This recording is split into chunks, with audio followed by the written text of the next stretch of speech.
We Japanese still. You getting cooked in front of your family like a Japanese meal. It's shoot the hibachi, and none of you can stop me, but can't help but watch me. So look, bro, we on the Yap Game channel, so that means Yashuv has to behave himself. My other channel is temporarily down for now. We're gonna fix that. I'm gonna create a new channel here soon, but we're here today to discuss the Green Sahara as a corridor for human migration. The Green Sahara is very fascinating because today we look at the Sahara as a big dust bowl. Even where I'm at here in the States, we actually get some of the Saharan dust on the Gulf of Texas. So the Sahara is a very huge deal as far as past human events, and especially when we're talking about migrations and migratory routes that humans took in Africa. And a lot of people will look at the Sahara and said, "Oh, that's definitely a human barrier." But what if the Sahara was green? What was it? Lush with crisscross with rivers from east to west, north to south. Then you're going to have a lot more human traction and migration than you would have had today with the desert. Even though people still traverse the desert, just because the desert is there doesn't mean people don't traverse it. People still migrate and able to go through it, whether coastal routes or through the desert. People still do that today. But even more so with the ancient Green Sahara, as you can see on the screen, the Sahara was once lush, green, and filled with waterways, aqueducts, crisscrossed with rivers. And we're going to be reading from a book today entitled When the Sahara Was Green. We're going to be dealing with the chapter that specifically deals with humans and their activities during this time. You know, you can just imagine, look how big Lake Chad is. Look at Niger. Look at Mali, the Mauritania, all these places, Senegal, Burkina Faso, Nigeria, below Niger. There would have been a lot more human activity in these green areas, especially ancient man. Ancient man they tend to be river centric, right? They're around water. You know, they need water. Everybody needs water to live and thrive. So you usually migrate towards water. Even plants do this. So we're going to cover this. We're going to do a nice little episode dealing with the Green Sahara. And there's a lot of people that are against the migration of sub-Saharans.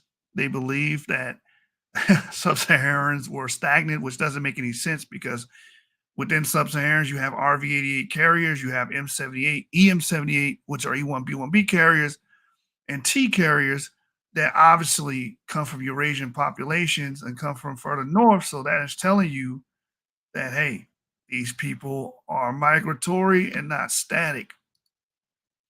Yeah. Yeah, best time. My Genesis 49ers channel is temporarily down. So we're gonna be doing our videos over here for a while.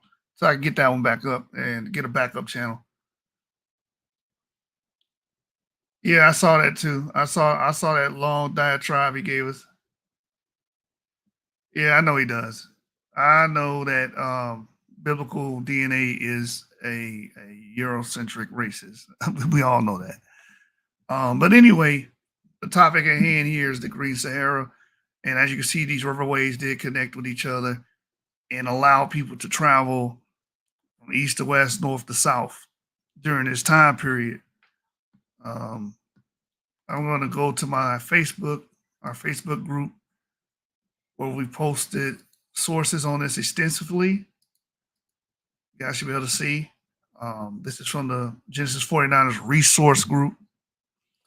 Within this group, I state here that the Green Sahara period explains a lot. Linguistic analysis suggests that Niger Congo speakers speaking Huntingata originated from the Kordofanian speakers of the Nuba Mountains of the Sudan and then traveled the Sahel to Mali.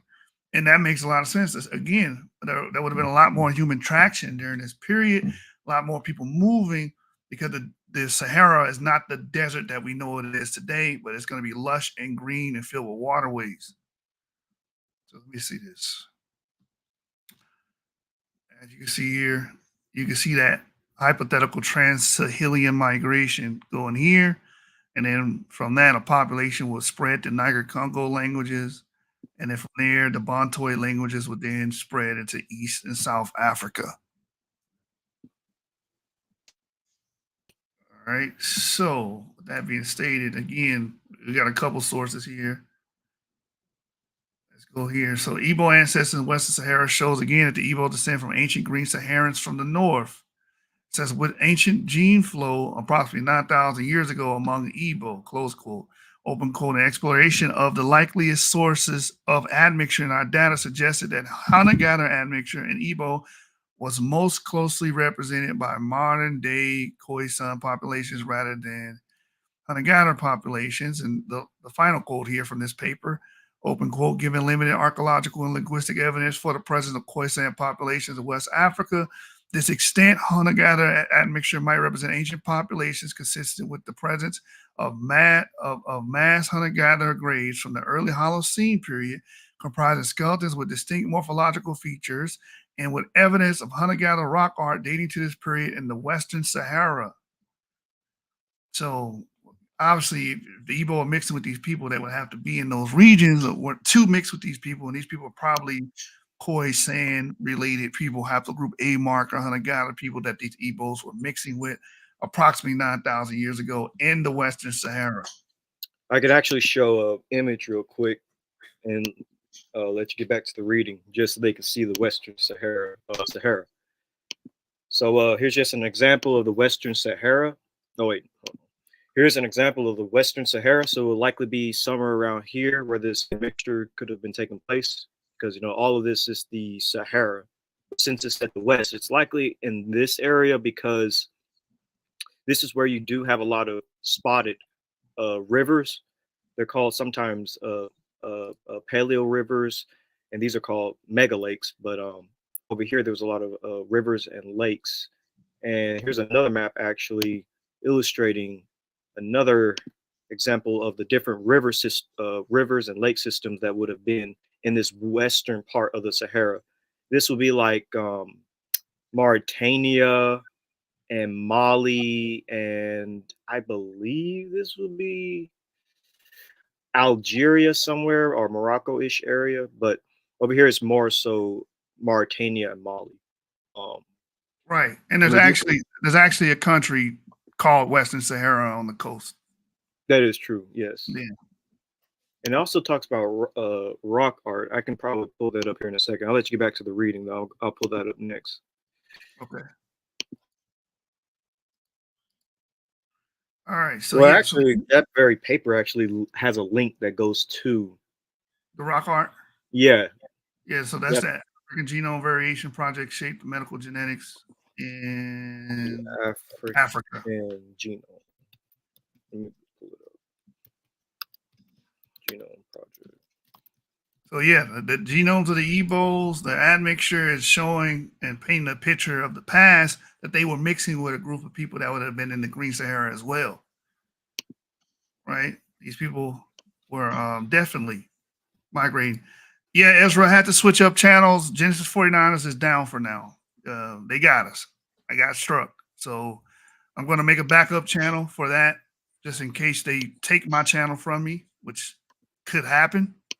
But right now that channel's down. So we're on the PC channel, which is Yap. And I'll be doing some streams here because I can't stream on my other channel. They took it from me. So I got stripped of my streaming and uploading privileges from Genesis 49ers. So here it is. I'm about to pull it right here. You got it? Yeah, I'm about to share my screen here in a sec.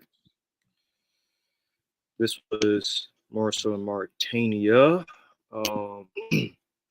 dealing with the hunter-gatherers.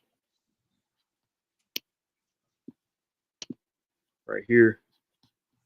You see? Oh, my computer. I have so many tabs open. My computer's starting to make the fan noise. Oh, yeah. Cooling itself off. Yeah, so it's acting a little slow here. But I'm gonna have to send you the link because it's actually acting way too slow. Here, I'm gonna send you the link in the private. Send it to me. I got you. 32 gigabytes of RAM, man. Yeah, this is my old computer. So it ain't doing too hot right now. I have a lot of these green Sahara images open, but I sent the link in the back chat. Is there? I got it up right now. So Africa rock art images from across the African continent. I guess there's some here fighting cats. You might have to hard search either sign or hunter Here's, gatherer or whatever if you want to find the specific portion, or Hadza or click. It might here's give one. you. Here's some brown people here in Well, you can't see it. Hold on, Algeria. you can't see Oh, it. my tab's not up. Yeah, I pull it up. I got it up. Yeah, here it is right here. I'm looking at it. Yeah, It's no, I showing. pulled it up. Okay. So yeah, some dark people here in Algeria. Of course, some elephants. Of course, with elephants there, you got to have large water sources. Giraffes in Libya. I'm Yep. guessing that's giraffe in Niger. I can't really tell what that is. This looks like some kind of cattle, probably a rook or something like that. People and their Whatever. rituals. That's Yashub ben Lucifer right here with the horns. 10,000 years ago. That's a He goes depiction to of and fro on the earth. the great Satan. Chad. So yeah. See what else they got here. Some visible representations. They also talk about some of the populations too. Like right there, it talks about Bushmen, which is what we basically read about Igbos Right mixing here. with. Yeah. It says far to the south beyond the great Zambezi River is the land of oldest known of all the first peoples of Sun are the Bushmen. This is the place where it seems the art began. The more recent sun rock paintings and engravings of southern Africa dating to the past 10,000 years are almost the most beautiful and fine of all world arts in terms of their technique. They're also amongst the most complex, sophisticated in terms of symbolism. Far from the general view of life, the art focuses on a particular part of the sun experience, the spirit world journeys and experience of sun religious specialists, people we know today as shamans. Thus, we see many features from all important trance dance, the venue in which the shamans gain access to the spirit world. We see dances with antelope hooves, showing that they have taken on the antelope power, just as sun shamans describe in the Kalahari today. Then we see shamans climbing up the threads of light that connect to the sky world. Interesting. But anyway, let's see more of the sun bushmen. Yeah, and this basically proves that one, that there was like a Khoisan people at one point existed in the Green Sahara in northern Africa, but obviously today those types of people don't exist anymore. So it begs the question, what happened? Because when you typically think of West Africa or think of North Africa, you don't think of Khoisan. Khoisan are mostly thought of existing in South Africa only. But this goes to show you that there was ancient migrations of the most unlikeliest people in places that will never believe that they were in, which is North Africa. And I must add that I find it kind of funny how you can have groups like Khoisanes and Pygmies in North Africa and the Green Sahara, but it's hard to believe that E1B1A was in the Green Sahara. You can have the A marker Khoisan who are restricted to South Africa today, but E1B1A couldn't have been in the Green Sahara. I find that to be very, very interesting. But thankfully, this genetic paper that illustrates Igbos mixing with Khoisan basically prove that both populations would have been in the Green Sahara. That if the Igbos are there and the Khoisan are there, well, it's kind of hard to get around Mhm. that. And there's one Right? thing I want to show, just shoot really quick if I can, and then we get back to the reading, which is I'm about to share my screen here in a second. But there is a perspective. Sorry about this. Hold on. But there is a perspective among anthropologists that there was an ancient people, a paleo Khoisan people that was in the Sahara when it was green. And I want to show y'all that. So I'm going to change the screen really quick to shoot. It's believed that the ancestors of the Khoisan could have looked like this, the Paleo-Saharid. And here's a map of where the Paleo-Saharids would have been. This is basically what we just saw earlier with the Sahara being green. You're going to have people in these locations where there was paleo lakes and waterways. And this is the phenotype of the Paleo-Saharid. The grouping is with Ethiopid and Khoiid.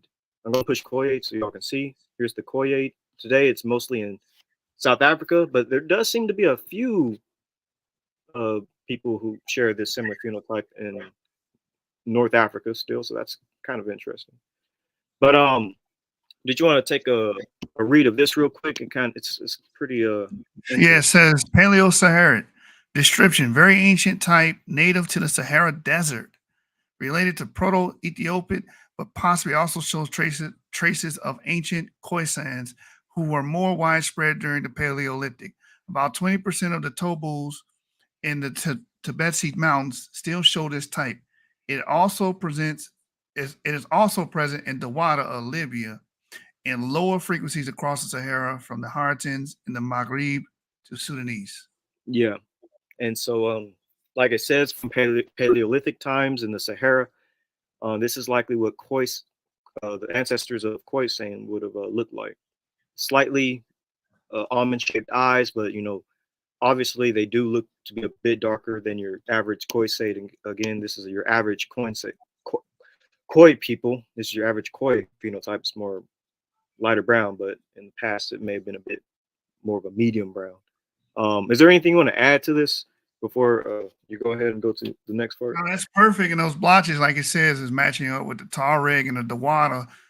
We discussed on prior episodes on Genesis 49 about the Dawada because they mentioned it in that book, The Trans-Saharan Technologies. The Dawada being one of those people groups that are representative of ancient Saharans. Right. And it's funny that they're living vestiges of possibly green Saharan people. Go ahead, bro. Yeah, and obviously, I know what a lot of people might be thinking. Like, where is the sufficient evidence for these A and B type peoples, Khoisans who typically carry A markers? Where is like the actual evidence for this? We actually do have evidence for this. Papers have came out sort of illustrating the fact that there would have been like A markers in the Green Sahara.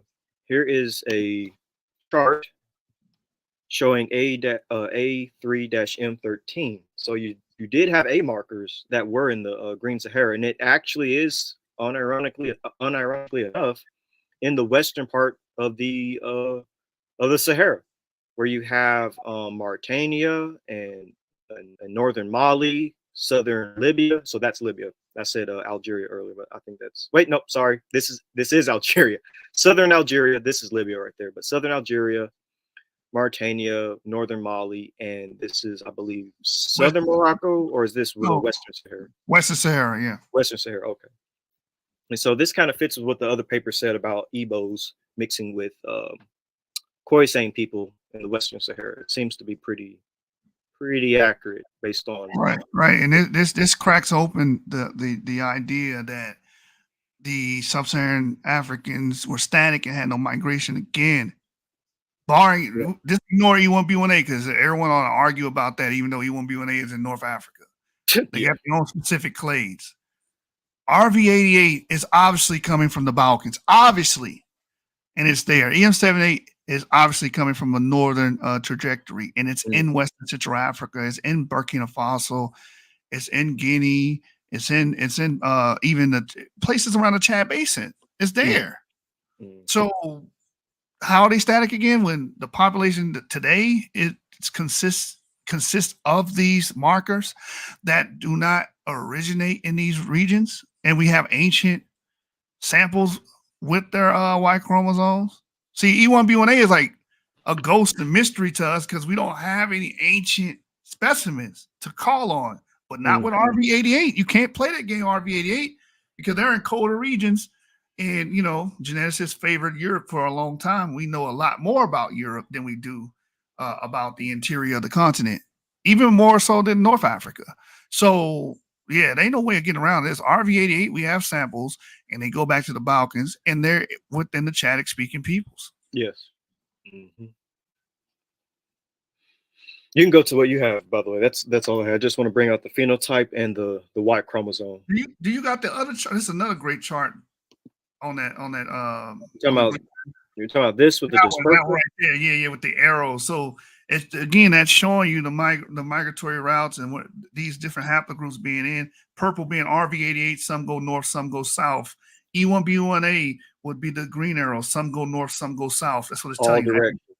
Yeah, they're going in all directions within the even in Egypt, even going down into Sudan. RV88 is the purple going down into Sudan. They pretty much migrated all over, and we're going to get into a piece of literature that's going to express this same concept. And when you get into West Africa, what do you see? A four-color wheel with all those haplogroups.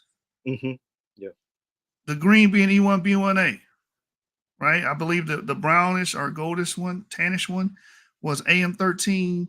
The purple is RV88, and the blue is EM78. They're all in West Africa. Mm-hmm. Look, you see the pie wheels with the evenly shaped proportions of each haplogroup. Right, like in Cameroon, right Africa. here. Yeah.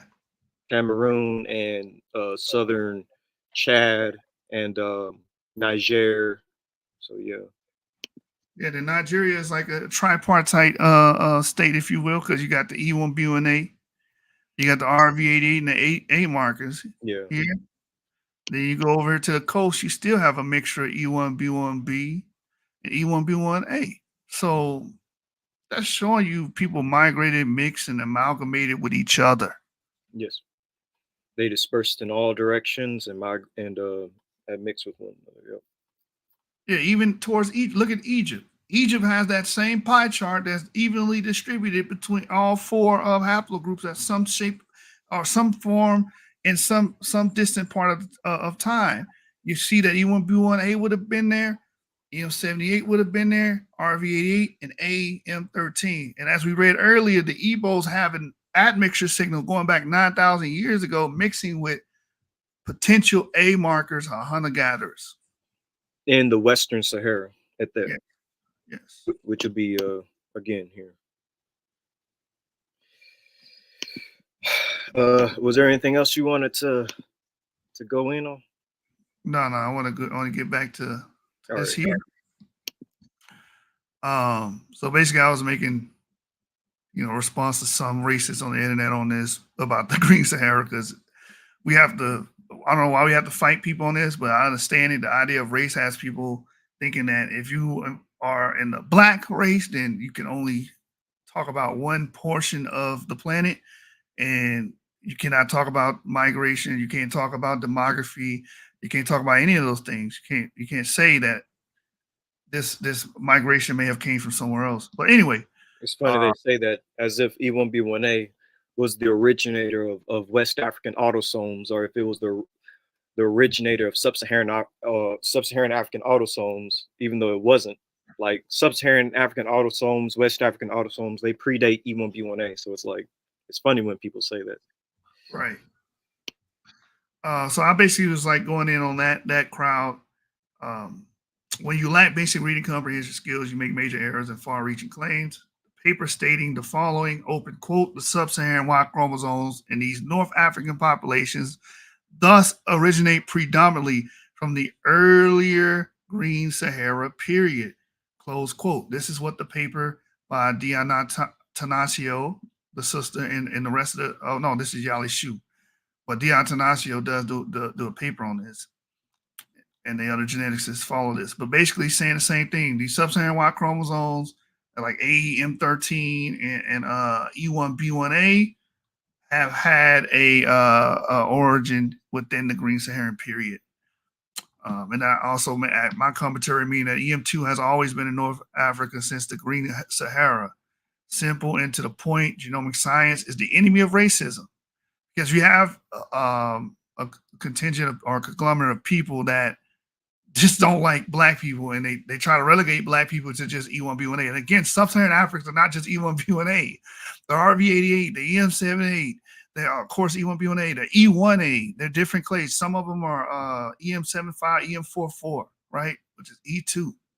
Some of them are T1 markers. Some of them have different European R markers, due to the colonial period, right? The Portuguese, the people come from the Iberian Peninsula coming in and mixing and having children, creating Luso-Africans or whatnot, or Africans mixing with European traders or whatnot, and the children staying and creating these your African populations. So you even have that within the sub-Saharan African group, right?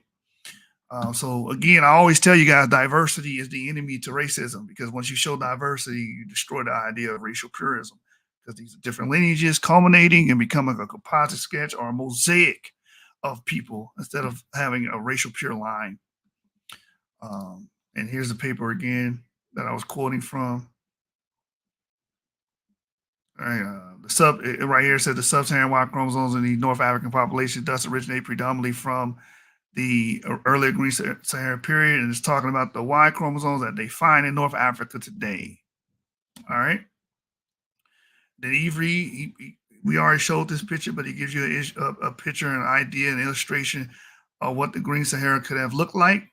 You can see very lush, very green, waterways connecting with each other. So again, we're going to get into the book reading where they use these waterways potentially to travel, humans traveling using maybe reefs or old style boats to go from one area to point A to point B. Niger Congo, one of the major languages in Western Central Africa, could have had its origin in the Green Sahara, right? And the papers here, the echoes from the last Green Sahara, whole genome analysis, Fulani, a key population to unveil the genetic evolutionary history of Africa. Interestingly, it has also been proposed that the Green Sahara area, more precisely the Lake Chad Basin occupied by the mega Lake Chad at the time, was also the homeland of the Niger Congo, i.e. the language currently spoken by Fulani about 7,000 years ago, intriguingly corresponding to the possible time estimate of the Fulani non-Saharan components. This language then spread westward and eastward to a lesser extent, replacing the pre-existing languages. So again, yeah, go ahead. Go ahead. You go ahead on it, bro. Go ahead. No, I was just gonna say it's very interesting. And by the way, there's multiple perspectives on the origins of Niger Congo, and this is one of them. But a lot of other perspectives on the origins of Niger Congo also say a Green Saharan origin. Either it could have been in Sudan during the Green Sahara.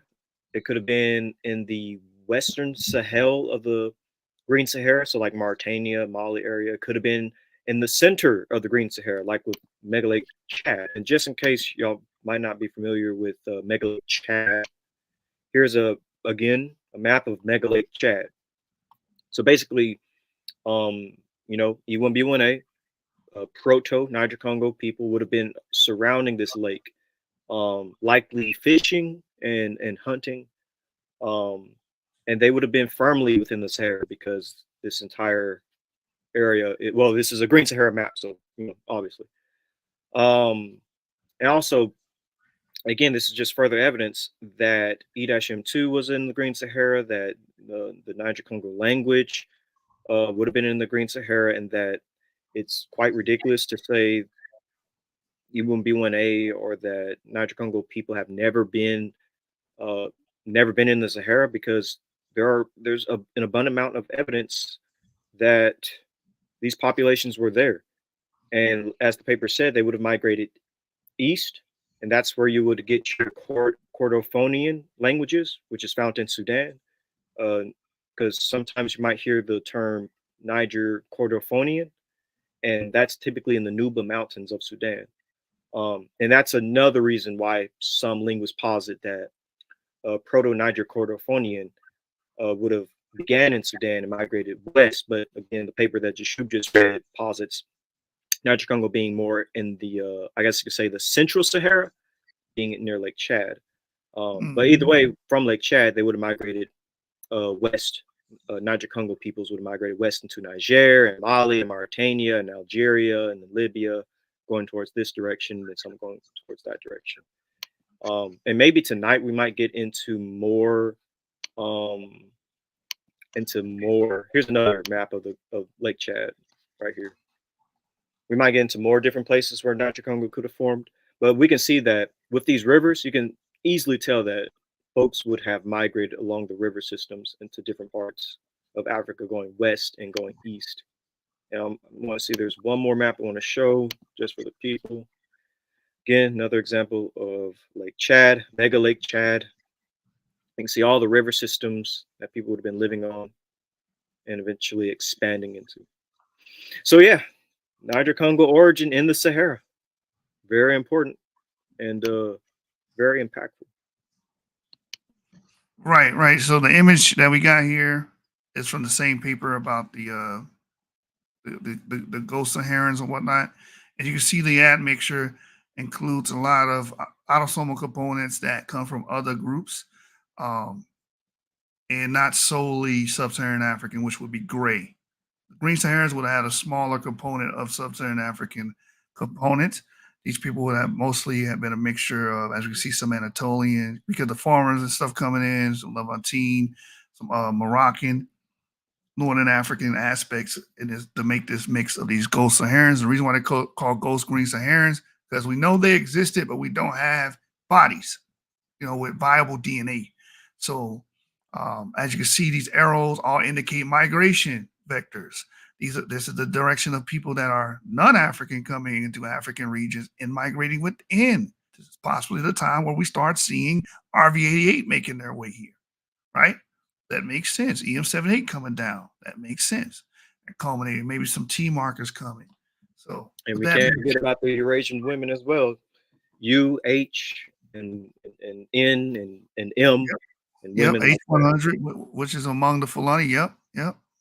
Very well could have came during this time. So again, this is from Echoes from the Last Green Sahara Whole Genome Analysis of Fulani, Key Population Unveiled a Genetic Evolutionary History of Africa. Um, so again, this is more to illustrate what I just read here. It actually goes with it. Levantine gene flow requires people to migrate from the Levant into the sub-Saharan Africa and mix to produce the progeny that retain those genes. Again, you can't airmail or email or Wi-Fi your genes. In order to get genes, that means someone had to mix with an ancestor of yours to create the progeny to later create you. That's the only way it works. You can't get it through osmosis. It says we see the progeny of these people in the Fulani in the Cushitic and Eastern African Afro-Asiatic subfamily, AACs, which likely reflect Saharan African and East African ancestry respectively, are the closest to non-African AACs, consistent with the East African migration of modern humans out of Africa or back migration of non-Africans into the Saharan and Eastern Africa, close quote. And as we can see, the autosomes of these people and their haplogroups are pointing to this event very well being true and constituting and creating what we know as the Green Sahara population. And the paper for this is The Genetic Structure and History of Africans and African Americans. Of course, we just read this. The Fulani have an old Eurasian admixture event. Open quote, this may suggest that at least part of the non-sub-Saharan African ancestry in present-day Fulani might have an ancient origin and is not exclusively derived by migrations within the last 2 millennia. Can you actually push that and just hard search M2 so that people can know? Oh, I got it. Okay.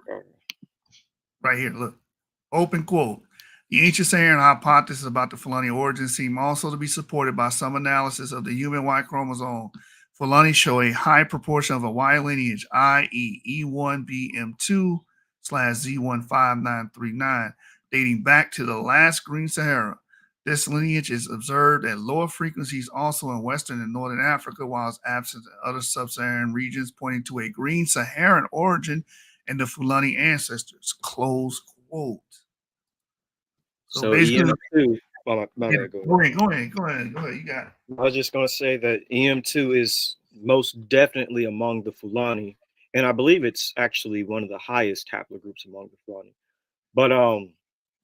But yeah, it was in the Green Sahara, and it's among the Fula peoples, the proto Fula peoples, I guess you can say, because this is dealing with their ancestors. So, but go ahead. Right. So So this source right here, it says the source indicates that there's a lack of human occupation in sub-Saharan Africa prior to the Green Sahara. For example, the oldest modern human remains in sub-Saharan Africa date back to 12,000 years ago.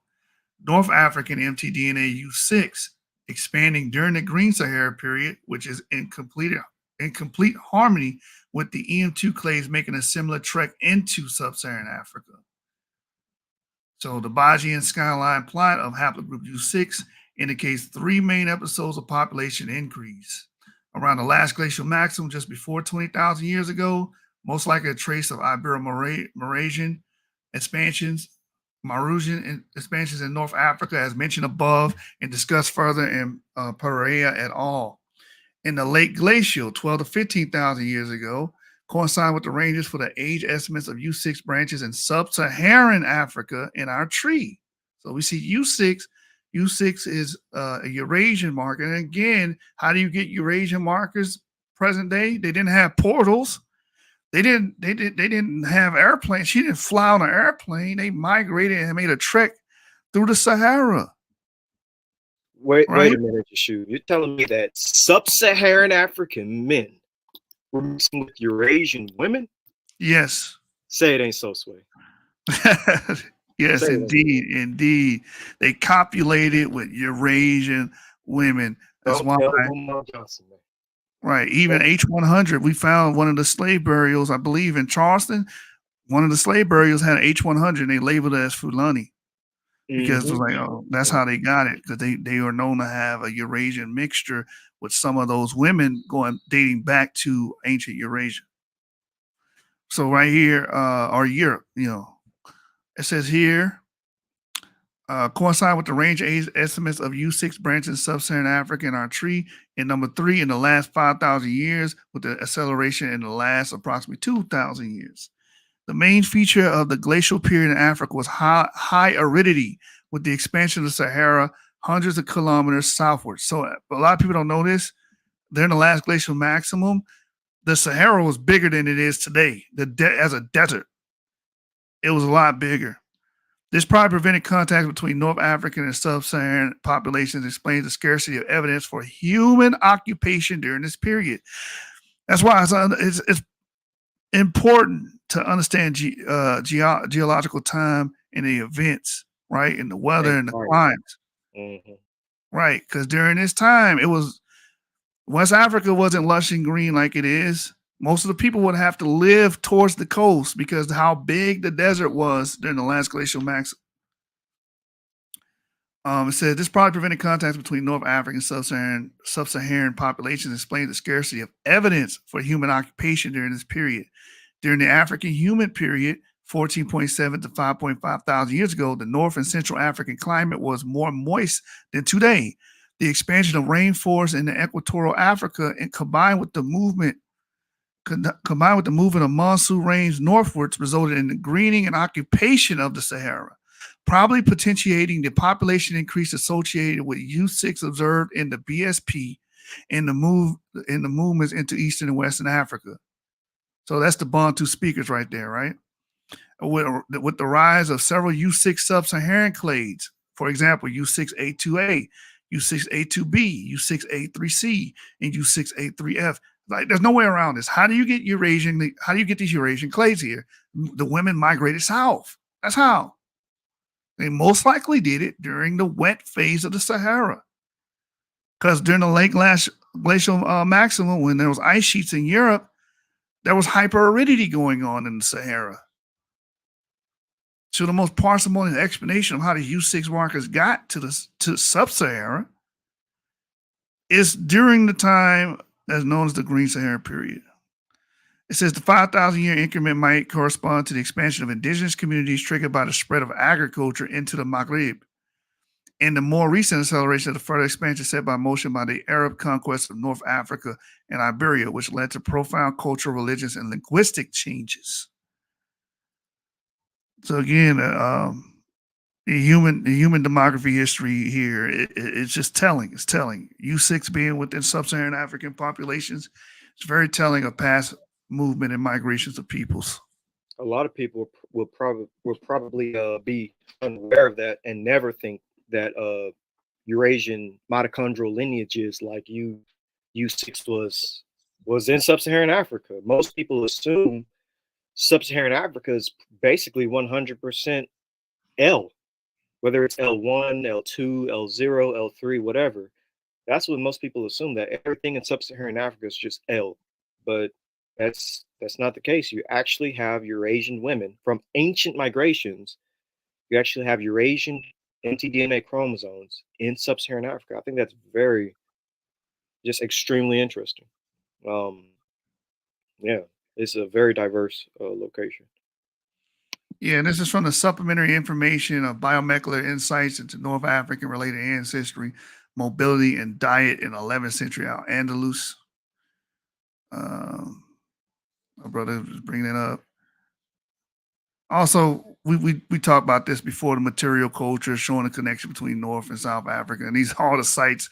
I mean, this is just obvious, man. It's overkill when you look at all these sites connected over the time of the Sahara. Yeah, it'll be silly to say not one of them could have had E1B1A in those sites. Like, you'll be coping just if you say that. Like, right, because they would trade.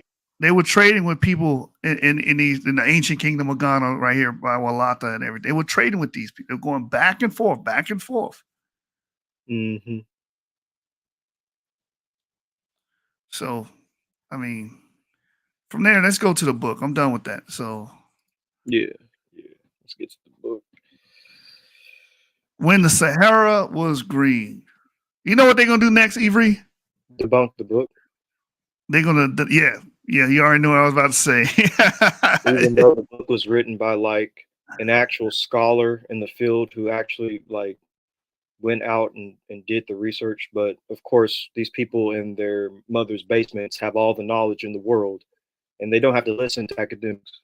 They can just say that something is a miscall just because they want it to be a miscall. They can say that a certain people have never been in another part of the world just because they want to believe that. Like, they have all the knowledge. So forget what the scholar says, like in this book. Forget what this guy's going to say. It's only about what I feel like, not about what the facts are. Yeah, because I don't like niggers. Oh, I'm sorry. I'm on the Yap channel. I don't like black people, so therefore they cannot have anything associated with I think my people or my ancestry associated with. That's basically what they're saying. Excuse the slip up. I forgot we on the Yap channel. But anyway, this is from When the Sahara Was Green, and we're on the 3rd chapter, The Hippo Hunters of the Sahara. And what's funny about the naming of this chapter is we have somebody going by the name of Chief X on YouTube that's usually frequent on Garfield's channel and Sonetta's channel. And he stated that the Sahara would not have been occupied by people because there would have been hippos and crocodiles there or alligators. And that would have scared them. That would have made it hard for people to live there because ferocious animals are there. We've been living with mega mammals. When you look at the history of human, they live with mega mammals, bigger mammals than we have to today. So I don't know why fear of animals will stop human migration when we see that we live amongst some of the most ferocious animals in human history. Does he not understand that there are Africans that live in places where there are like hyenas and lions and hippos? Yeah. Like there's still Africans today that live near hippos. They special please. Yeah, it's just, again, it's just a reason to say why quote unquote black people could never have been in the Sahara. Another excuse being hippos. A terrible excuse, but an excuse nonetheless. Right. And then, he's saying it for the opposite reason, because he doesn't want his ancestry and his, I guess, because I don't know his ancestry, because we don't know if he took a DNA test, his putative ancestry to be associated with Northern Africans that tend to be more Eurasian, have several phenotypes that are more on the lighter side, straight hair, stuff of that nature. So now he's doing the reverse. Like, everybody's trying to out racist each other, so it just the idiocy grows. But anyway, So the chapter states, when the Sahara was green, throughout its long history, the Saharan climate has oscillated between wet and dry. The last time that the Sahara was significantly wetter was between about 15,000 and 5,000 years ago. During that long interval of mostly much more humid conditions, a whole series of interconnected rivers and lakes allowed free passage across the Sahara to plants and animals. Free passage across the whole Sahara because, again, there was rivers that were interconnected all throughout the Sahara. So somebody from the east could travel to the west, someone from the north can travel to the south by taking those waterways, right? Animals and humans alike, which you're going to get into here a little later. So it says the vegetation for much of that time was very reminiscent of the savanna woodlands and savanna grasslands of East Africa today, with their herds of antelopes, elephants, and giraffes, together with occasional rhinos and the ever-present bands of predatory wild dogs, jackals, hyenas, and lions. A savanna ecosystem is one where the tree canopy remains open so that sunlight can penetrate between the trees to allow grasses and smaller shrubs to flourish. It is characteristics of seasonally wet tropics, whereas where grasses are more abundant than trees, it is called a savanna grassland. Where trees are more common, it is called a savanna woodland. The fossil remains of these savanna animals have been found across the Sahara, and they also depicted in prehistoric rock engravings and paintings. Real quick, I'm just going to get some commentary here. This is how you know it was human occupied, because who painted the damn rock paintings? Who painted them? That's how you know it's human occupied. You know it was wet because of the type of animals that you're seeing there. Elephants, you need water. Rhinos, you need water. Hippos, you need water. They need constant source of water. I believe hippos spend most of their time in water. But it says here, By the way, I have an image pulled up because you just mentioned a savanna. Just so the people can know, I have a image up here in lime green. All of this would be grassland, and everything you see in this not quite lime, but I guess you can say intermediate green is where the savanna would be. And also you can see right around Lake Chad, it would have been a savanna. And that's kind of interesting because we just read earlier that Proto Niger Congo speakers could have been near Lake Chad, and they would have migrated pretty much all directions from Lake Chad, and they would have been living in a savanna type of zone. And just to quickly show what a savanna is, because I think it's good to visually show you what savanna looks like. So this is a savanna. This is what the people around Lake Chad and also just all throughout that stretch of land would have been living in. It would have been living in something like this. So grassland, trees. Obviously, you can see down below there's some elephants and some zebras and a river.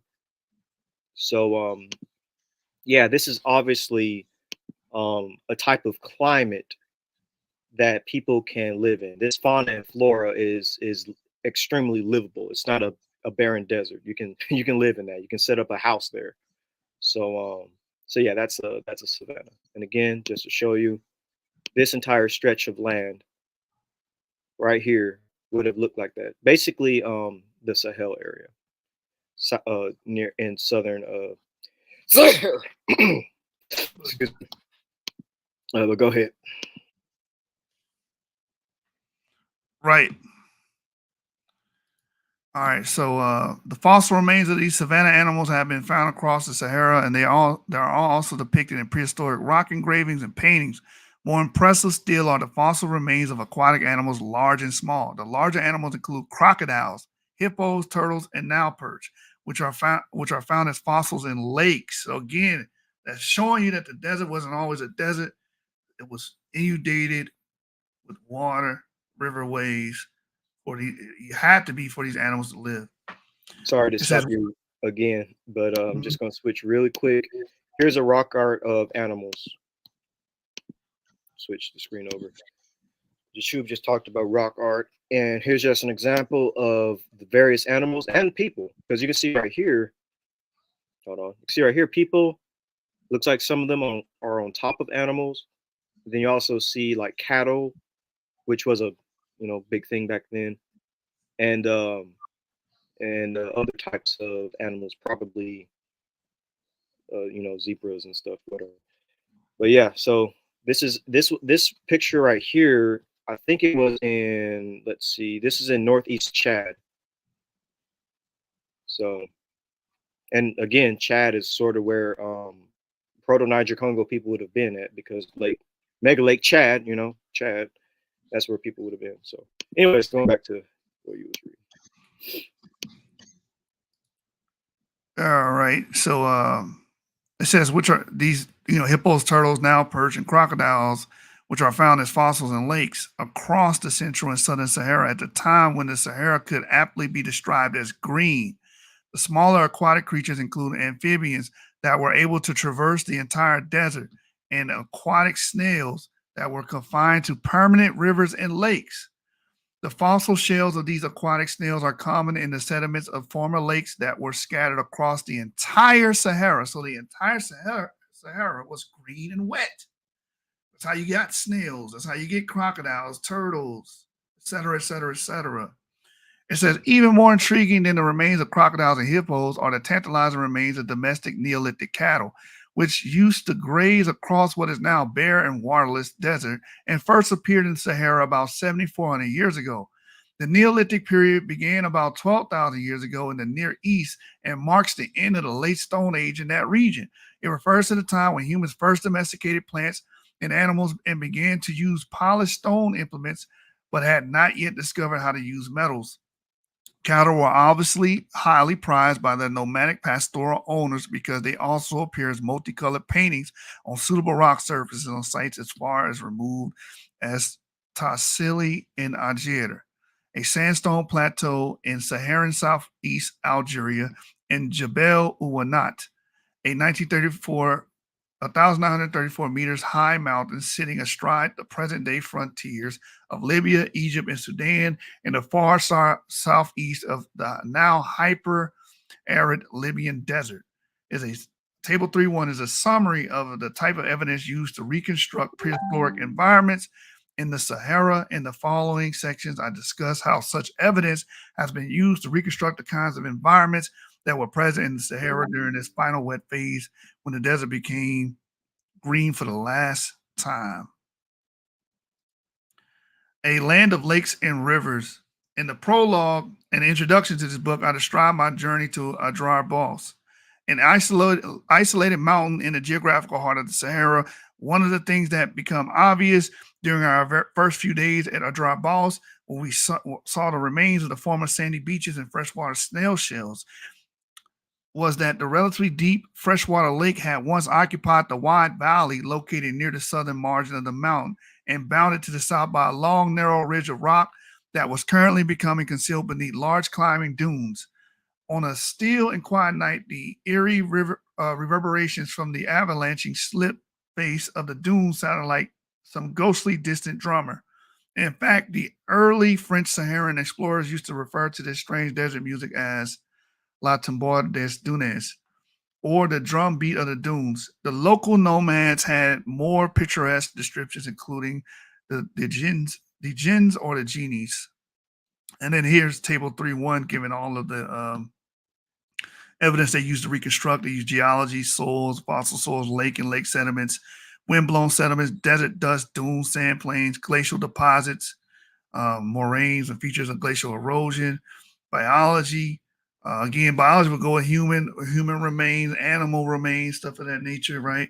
Fossil pollen and spores. And even you can use haplogroups because, again, as we read earlier, how the hell did U6 become a sub-Saharan African, have their own sub-Saharan African clades? Because people from Eurasian areas migrated into the Sahara and then eventually into sub-Saharan Africa. It says fossil pollen and spores, plant macrofossils and microfossils. Again, if you have these pollen samples there, that will mean that it was lush with plants and grasses and stuff of that nature. Vertebrate fossils, invertebrate fossils, mollusks, ostracods, diatoms, insects. Again, you would expect to see these type of insects, invertebrates, and stuff of that nature, mollusks and ostracods in wet environments. Modern population distribution, again, you use haplogroups where people are today, et cetera, et cetera, et cetera. Archaeology, plant remains, animal remains, including hominins, cemeteries, rock art, hearths, dwellings, workshops, artifacts, bone, stone, wood, shell, and leather.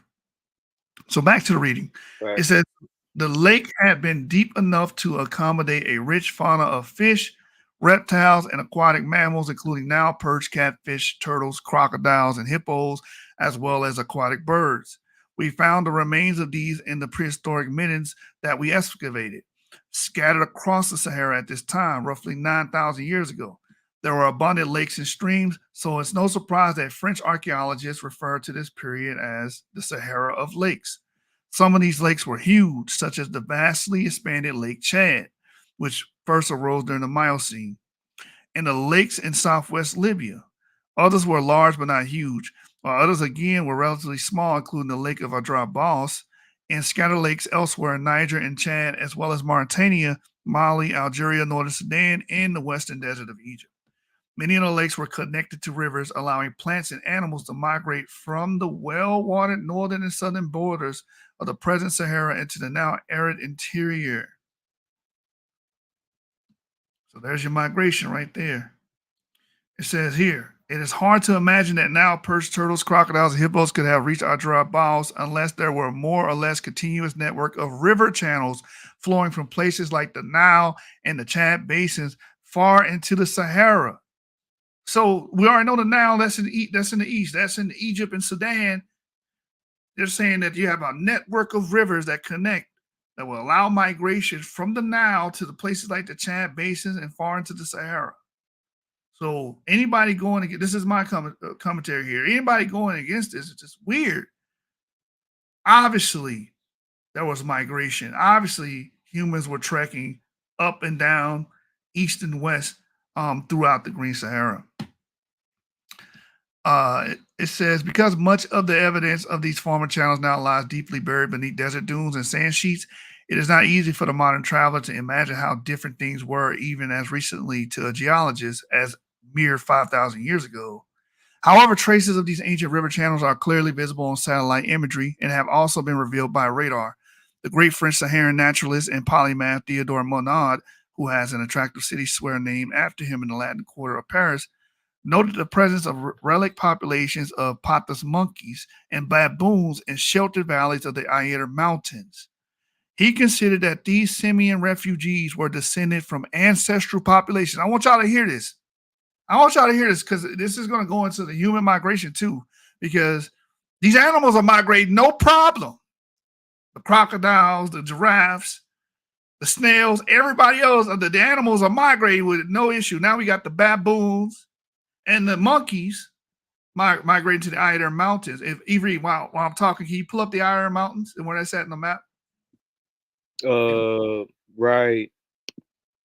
Is it this one? Algeria or Morocco, right? The mountains up there. Hold on, let me see. So people can see where we're at. Give me the name again. Aïr, A-I-R. A-I-R. Mountains. Okay.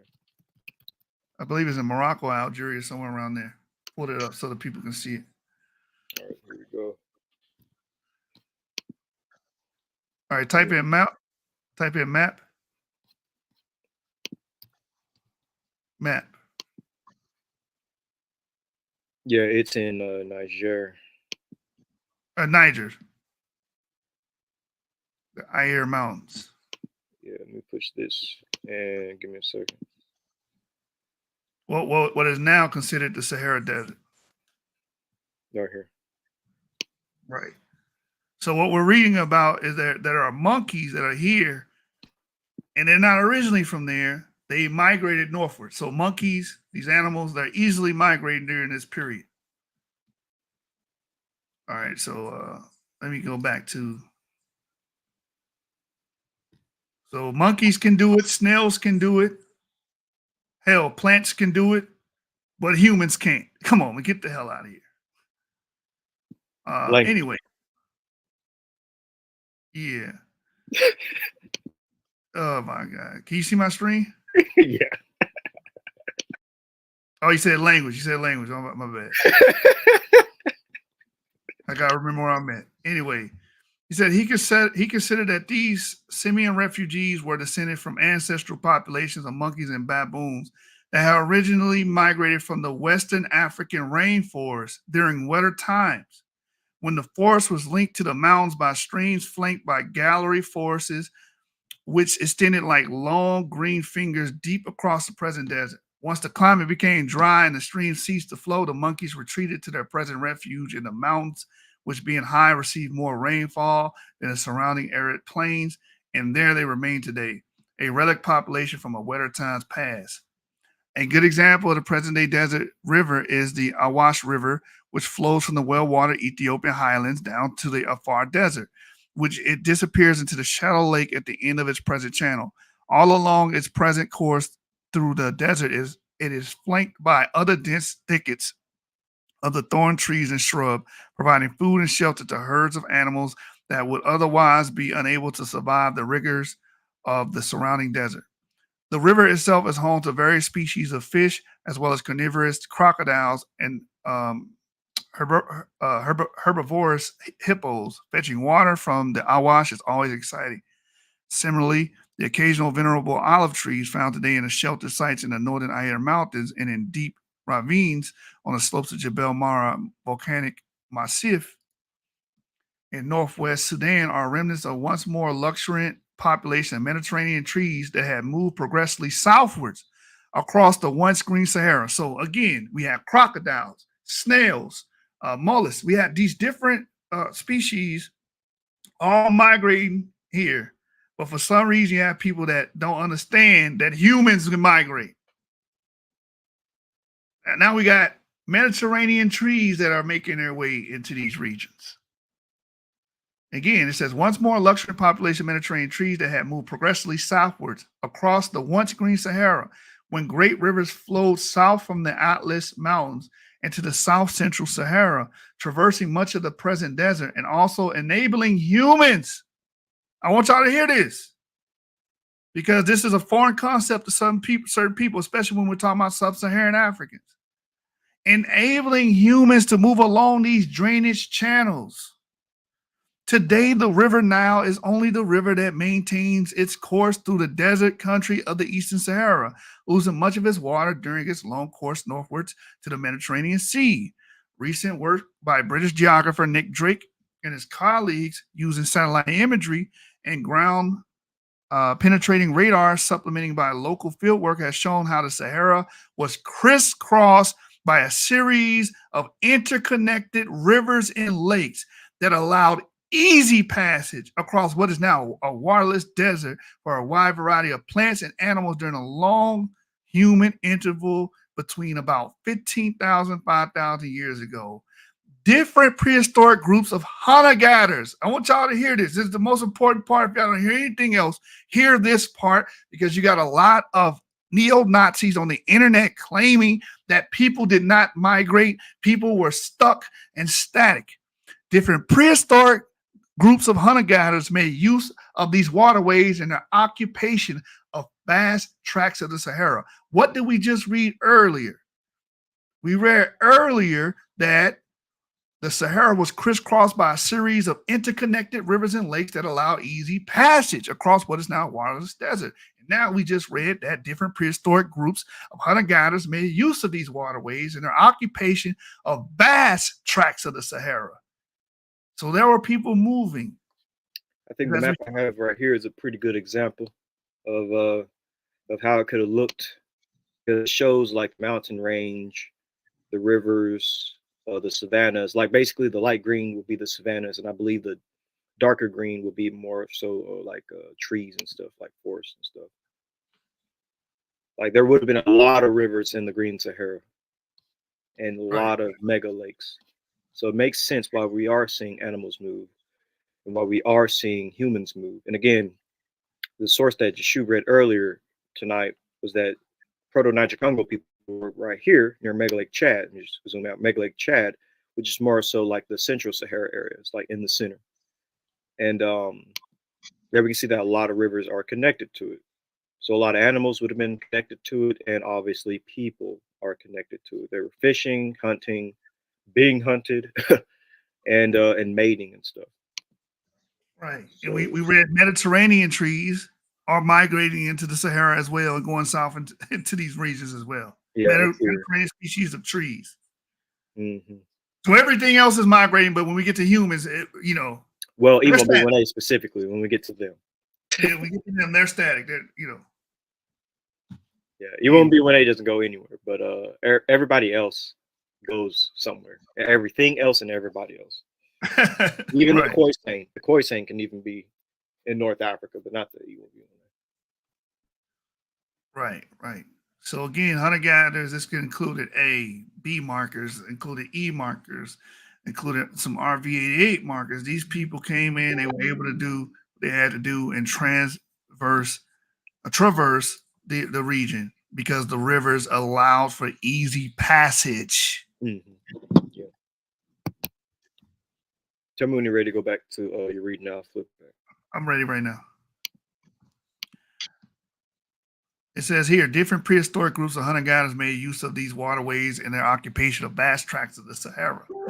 In the southern and central Sahara, people equipped with barbed bone points hunted hippos. So this is for Chief X, because remember Chief X, he stated what? That, they would not have been in the Green Sahara because of hippos. They would have been scared of the animals and not be able to take the ferocious animals. Yeah, he said they would have been on the outskirts of the Green Sahara. They wouldn't have gone inside of the Green Sahara. They would have been only on the margins, on the border of the Green Sahara, even though there's no border. So that part kind of doesn't make sense. These aren't nation states, but anyways, yeah, and it's all connected anyways. Like it's not like there's a line, but anyways, yeah, he was saying that they wouldn't go inside of the actual Green Sahara. They're just on the outskirts, even though it's all connected. Right. But we get called anti-black, and we give you the most history, the most exhaustive history on this stuff. I just got to know, Chief X, where is the invisible line for them to not go inside of the Green Sahara? Because, like I said earlier, just a few seconds ago, it's all connected. So where is like the stopping point? I'll give you the stopping part. Type in Gandorf on Google. Just give me the image, not the video, where he said, "Ye shall not pass." Yeah, all right. Or the Wakanda force field. Either one. They believe in one of those. It's one of those scenarios that there's a Wakanda force field at the Sahel where you cannot pass. Like, and it's based off your genetics. If you're sub-Saharan African, you cannot pass that border. It's a magical force field that you can't pass. We were the orcs that couldn't get into Gondor.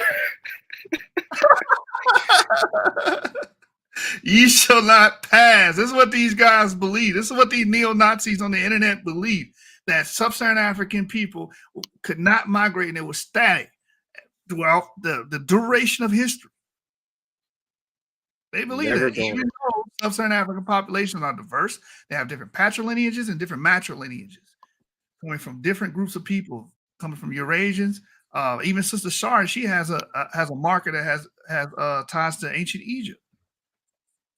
I think she's an L3F. Oh, don't say that. That's impossible. Don't say that. Yeah, go to Y4. Her marker is in ancient Egypt. Mm-hmm. Yep. 2,500 years ago. Ye shall not pass. Exactly. That's what they think what was going on at the Sahel. People couldn't move. I'm going to go here real quick. And I'm going to jump back, right? All right. Man, these imaginary, invisible lines. They can't get enough of it. Can't get enough. That was a song. I can't talk about it here. But it was called White Lines. And that's what them white lines do. That's what they think is invisible lines. Do. Now, y'all know this is a PG channel, so I ain't going to tell you what that means. Y'all know what it means, whatever. But anyway, they believe in invisible lines, man, that no one can cross. So I post this in the resource group from the Burials, Migration, Identity in Ancient Sahara and Beyond. I brought this up in several of our episodes here. I brought it up to ad nauseum. These books are expensive, but worth every penny. But this part right here goes into what we're discussing with human migration during the Green Sahara. So elements of North Africa made its way south of the Sahara. It says, however, speakers of the old North African also spread far across the Sahara, attracted the expansion of large game animals following the Holocene human episodes. Again, this is the Green Sahara period. Its speakers carried the bow and arrow south, where they encountered both Nilo-Saharan speakers and another ethnic group that would later develop into Niger-Congo. And what did we just say Niger-Congo most likely originated? By the Lake Chad. In the Maybe Lake Lake Chad. Chad. Yeah. So that was obviously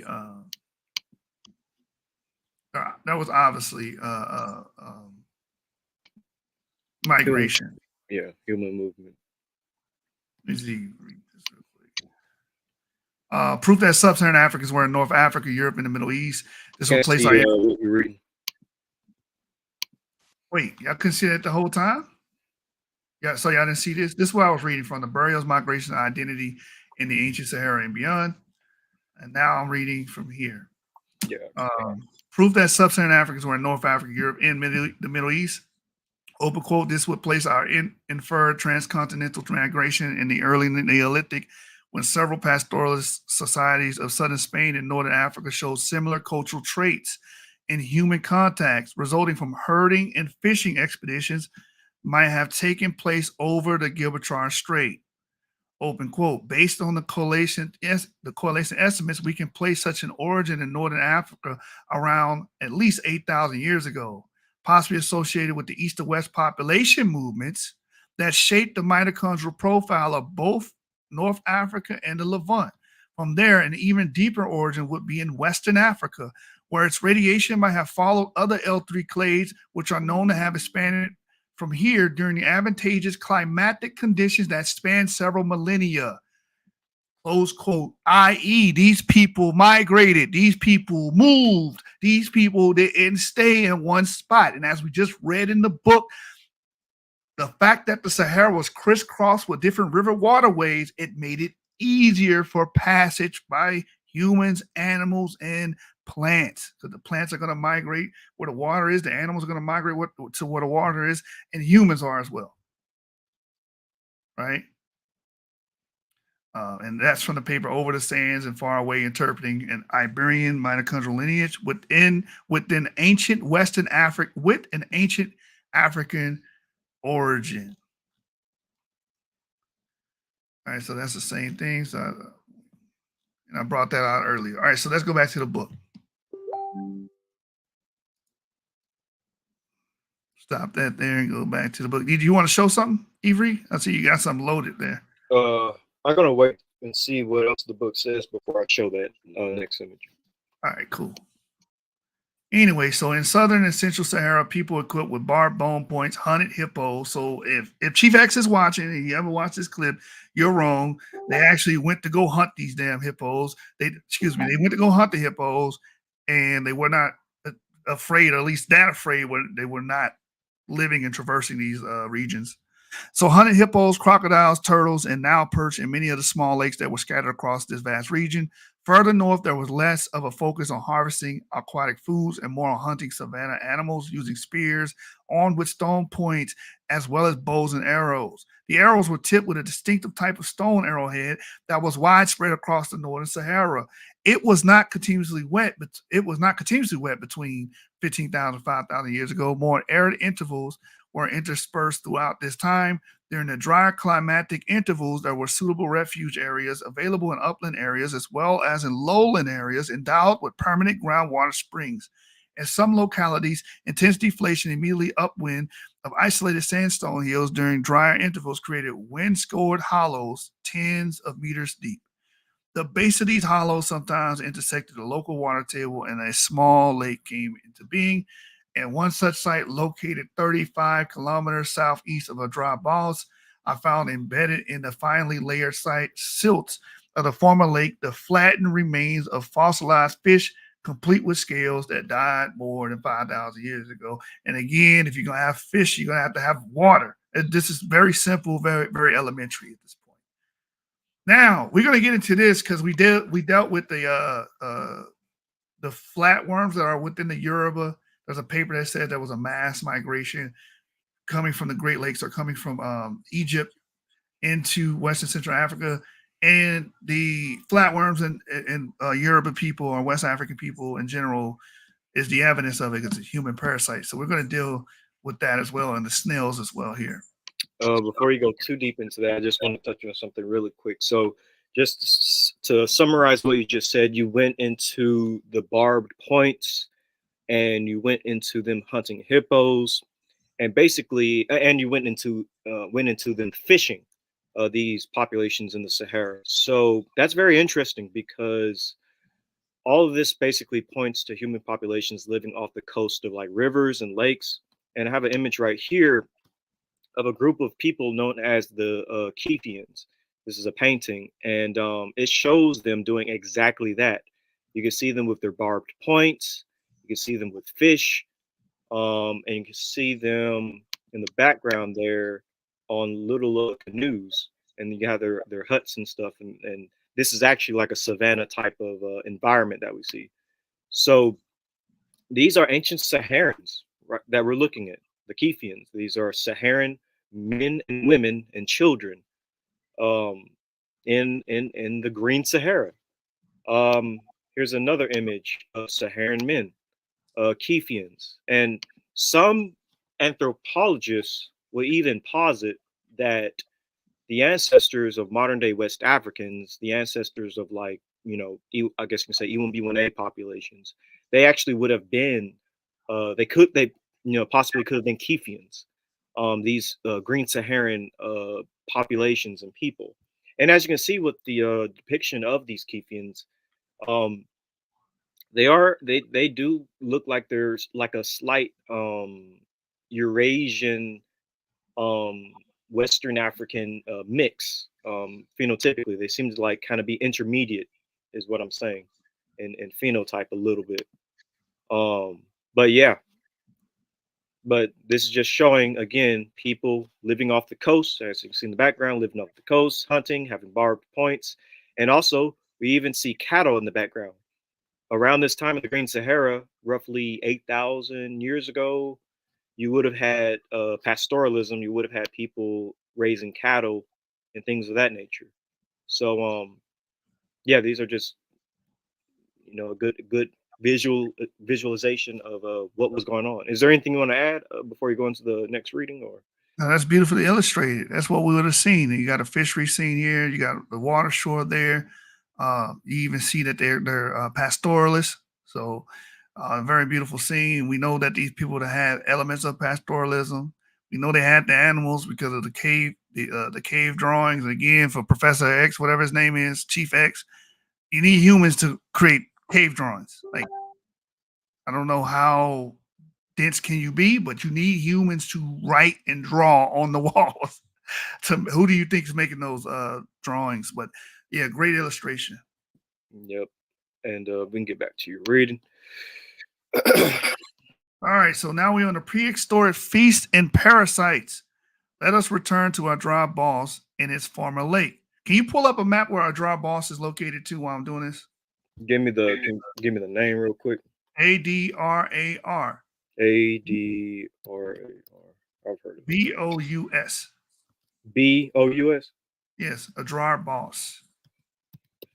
Sounds familiar. Hold on. It says, let us return to a dry boss in its former lake. The Okay. lake, you got it. So we're gonna go to it here in a minute. Hold on. The lake deposits preserved there at present in their associated fossil fauna indicate very clearly that there were at least two periods during which the lake was at a high level. The ages for these high lake phases are based on radiocarbon ages on shells, charcoal, and organic remains found in the prehistoric middens. Radiocarbon ages are based on measuring the amount of radioactive carbon still present in the fossil bones or charcoal. The method can give useful ages for samples up to about 50,000 years old. The earliest high lake phase at a dry boss is dated to between at least 11,000 and roughly 8,500 years ago, when the lake shoreline was about 710 meters above sea level and the lake was about 13 meters deep. Our excavations show that the lake was a source of food and water for a group of people who practiced fishing, which you just brought up, hunting and plant collecting, and made some very characteristic small and beautifully fashioned stone tools or microliths, which are still found around the old lake shore. archaeologist Andy Smith coined the term Kefian for the prehistoric human culture, a name that has since been widely accepted by many Saharan archaeologists. This is exactly what you was talking about, right? Yeah, we just got into the Kefians. And That's funny. here's the reason why they call them Kefians. The word Kefi means fish in the Tamasheq language of the Kel Ayer Tareg, living in the mountains today. We named a small rocky hill overlooking the older lake settlements Adrad and Kefi for Fish Hill. The lake also supported an abundant fauna of freshwater snails, including certain species that are known today to be carriers of the parasitic flatworm scatosoma agents of a disease popularly known as bilharzia or in medicine as schistosomiasis. Now, real quick, this is my commentary on this. There's a scientific article positing that the Yoruba result from a mass migration of people coming from the Nile or coming from that direction of the Nile in Egypt to Western Central Africa because they have those flatworms in their stomach. And here we're reading again, we see these flatworms here, right here in this region, in the lake. Hey, pull the map up for me so people can see where we're at. Yeah, here we go. Oh, give me a second. Right here. The dry ball. There you go. Adrabos, is that one? Yeah, dry ball. So where you at? Niger, right? Yeah, it's Niger. I Yep. can zoom out to the specific location. It's northern Niger, like south of Libya and Algeria, and north of Niger. Right. This is engulfed in the desert now. Yeah, if you actually go to the actual images, like you can find pottery and stuff, but it's a desert. It's dry. Like here it is, right today. You know. Right. These same flatworms that you find in these snail remains in this region of Niger is the same flatworms that you see in Nigerian people today. And these flatworms originate in Egypt. That's where they originate from. So it doesn't take a rocket science to deduce that, hey, this posits migration. Because you need humans to consume the parasite and then travel with them, and then the parasite spreads. Anyway, all right, so let's keep reading. It says the German pathologist Dr. Theodor Bilsharz discovered and named this unpleasant parasite when working in Egypt in 1851, and we know that the disease was no respect of persons. The abundant eggs of this parasite having been found in the stomach of mummified Egyptians and Nubian pharaohs. So we know where this parasite comes from. The parasite attacks the internal organs of humans and other mammals who drink or paddle in slow-moving or still waters attracted to these aquatic snails. It weakens but does not kill the host. It's entirely likely that the prehistoric lakeside dwellers at Adrabos and elsewhere in the Sahara were infested with these parasites. Just as many peasant farmers in the tropics who rely on irrigation are likewise afflicted to this day. So, I mean, this goes hand in hand with what that parasite paper was discussing about the fact that they have these flatworms. Parasites is pretty much a marker of human migration. And actually, if you don't mind, just shoot. This is up to you. You don't have to, but I put in the back channel a link that deals with the Kefians and people like the Bantu. If you want to read it, or you can keep reading what you got. It doesn't. You don't have to read. Yeah, just an abstract. Yeah, just the abstract, nothing else. All right, yeah, I got you. So I just pulled it up. That's simple. We can go right into it. We got time. All right. Tracing the Bantu expansion from its source, denometric affinities among West African and neighboring populations. It says here in the abstract, and then for the viewers, abstract is a summation of the paper. Bantu-speaking populations living throughout sub-Saharan Africa are relative newcomers to this vast area. Archaeological, linguistic, and other evidence, for example, oral histories, reveal that their origins lie to the northwest, specifically circa 8000 BP, the desiccating Western Sahara force precursors of Proto-Bantu peoples south into Nigeria and Cameroon. And this makes sense because we read a paper earlier about the Igbos having a admixture signature dating back to 9,000 years ago with hunter-gatherers that most likely took place in the Western Sahara. So this makes sense. It says here, between 4 to 3,000 BP before present, these now agriculturalist Proto-Bantu began expanding farther south to become so-called Western Bantu and eastward Eastern Bantu, who continued populating the subcontinent. The goal of this research is to assess the likelihood of these proposed migrations, i.e. before and during the initial phase of this Bantu expansion. Over 120 traits from the Arizona State University dental anthropology system were recorded in 14 skeleton samples. One small sample from Niger, circa 7,600 BC, was used to explore the purported Proto-Bantu-Saharan origins. The remaining samples dating to the Iron Age and historic periods are from the West-West Central, i.e. Western Bantu, and Central Eastern Bantu Africa. After editing data from 24 traits were compared using the mean measure of divergence to yield inter-sample phonetic distances, the following results were obtained. The Niger sample's affinity to West African supports the possibility that it's representative of Proto-Bantu ancestors. Temporal affinities are apparent in that older samples are more similar to one another, and three spatial divergence is evident in the form of apparent climb from more to less dental complexity between West Africa and other regions. All told, these results seem to support of the hypothesized migrations.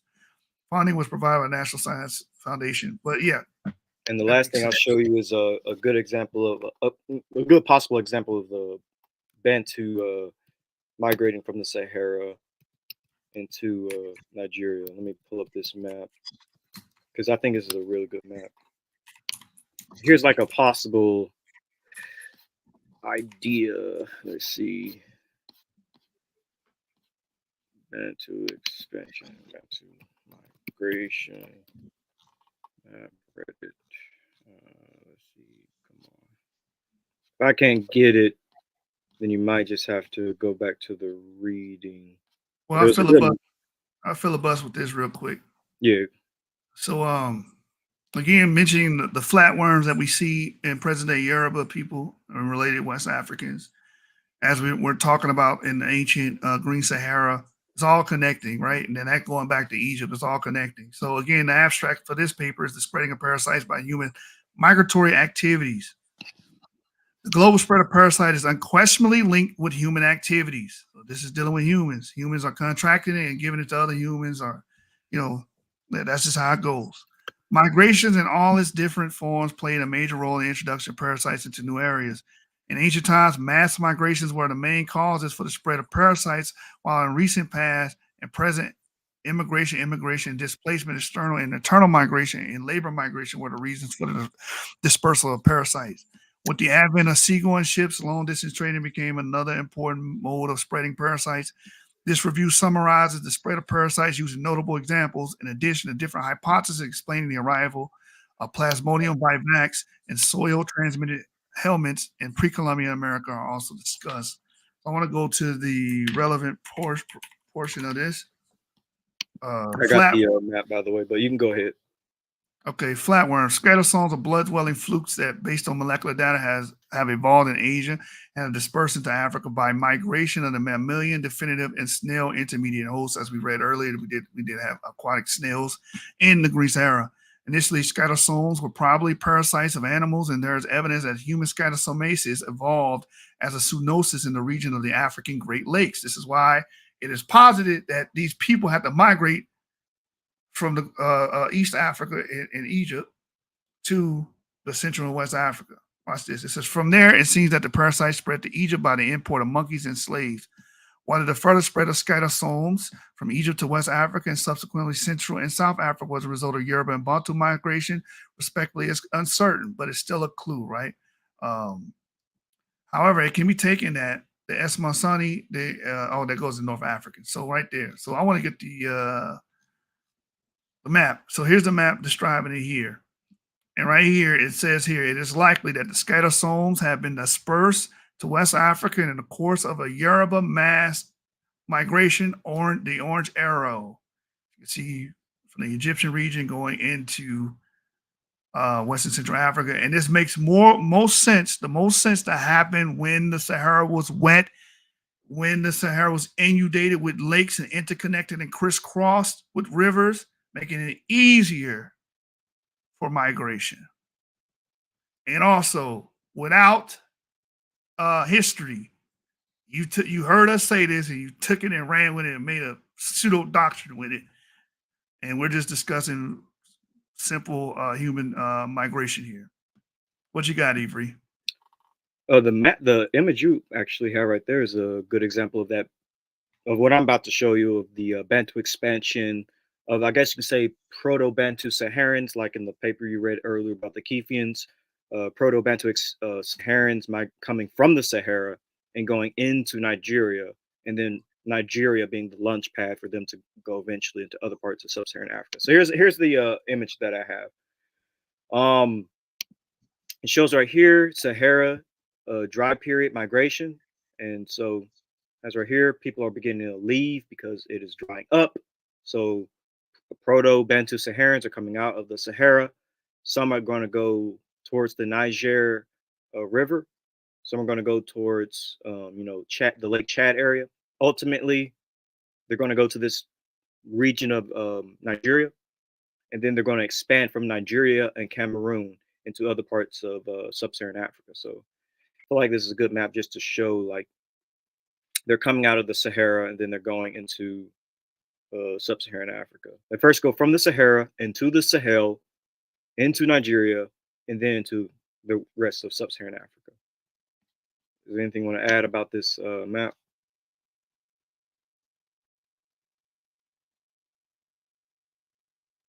I'm talking and my mic's muted. That goes, like you said, hand in hand when we were talking about the scattersomes, the human mediated parasite that would spread to these wet areas. It goes hand in hand. It goes hand in hand with pastoralism being spread into sub-Saharan Africa. It goes hand in hand with agriculture, farming practices. It goes hand in hand with certain crops like pearl millet coming down. Like we can just, all this stuff accumulates and culminates to show a story of migration from the north down south. Right. And this right here is partly why I don't really argue too much with people like on Facebook or on the internet about E1B1A being in, North Africa, being in the Green Sahara and things of that nature, because, they always ask us, where's the ancient remain? Where's this? Where's that? But it's like when the linguists are saying it, when the anthropologists are saying it, the archaeologists, the biologists, when all other fields of science, the four fields of anthropology, when all other fields are saying that, it seems like the ancestors of, I guess you can say, Niger Congo people, or the ancestors of modern day West Africans, or the ancestors of B1A populations, whatever term you want to use, all of the four fields of anthropology are saying they were in the Green Sahara. Like you don't really need an ancient E1B1A sample at this point. Like there is a abundant amount of evidence that they're coming out of the Green Sahara, regardless of what the internet troll on Facebook, who has no authority, by the way, regardless of what they say, the actual anthropologists, the actual geneticists, the actual biologists, the actual linguists, the actual archaeologists, they say there is a Green Saharan origin for these peoples in modern day Western Central Africa. Right. But you can get back to the reading. Right. Also, the spread of Niger Congo matches this. It overlaps. I mean, we literally have nothing to prove. We don't have to prove anything. We've got all the books that prove it for us. Right. And this is not just an E1B1A centric thing. When we're talking about E1B1A, this is why early on, like ISOG would say E1B1A migrated from the north, because all of this evidence here and the people that associate with E1B1A today seem to be the beneficiaries of agriculture, right? The beneficiaries of all these things that made them go through a population boom. And they could sustain bigger populations because they understood the science of agriculture, pastoralism, and so on and so forth. Which now you don't have to hunt for your food; you can store your food, and you can have it in surplus, which means that you could sustain larger populations. And that's what we've seen with E1B1A. It grew, it blew up. Now it's one of the largest haplogroups in sub-Saharan Africa because of it, right? And again, this is not just a E1B1A thing, because sub-Saharan Africa is composed of EM78 carriers, RV88 carriers, various other R markers that were from recent introgressions from Iberia. Different mitochondrial DNAs come from Eurasia. We already mentioned U6, H100, these different clades. It's a diverse population of people. Facts. All right, so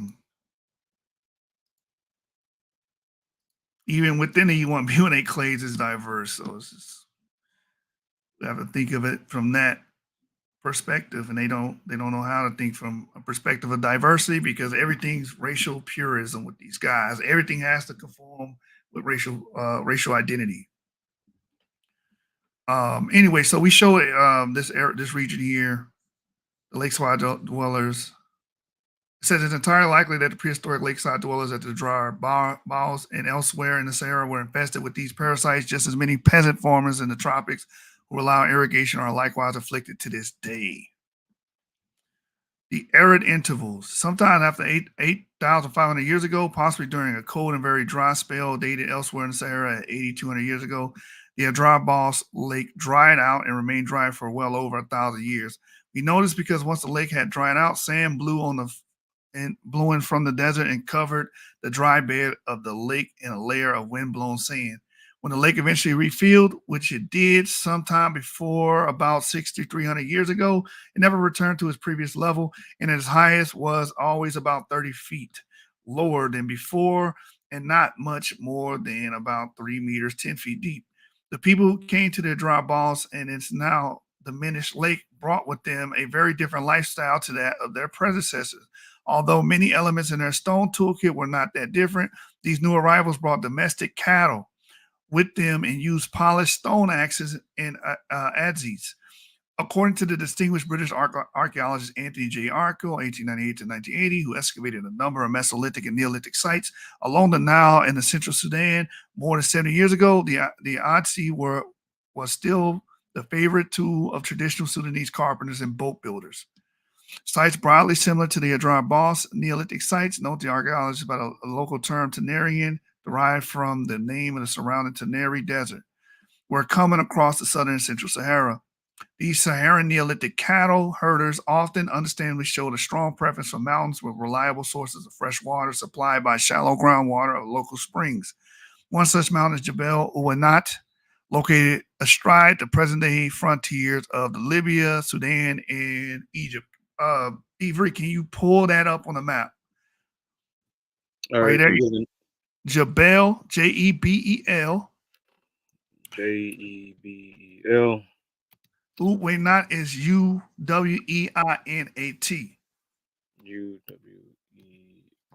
Uweinat. Get us a map image of that, please. Yeah, I got it right here. Give me a second. All right. Let me know when you're ready. I can continue reading this. I got it.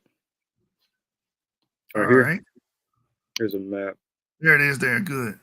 So this is the part of the Sahara that we're dealing with in northern Chad, and it's eclipsing Libya.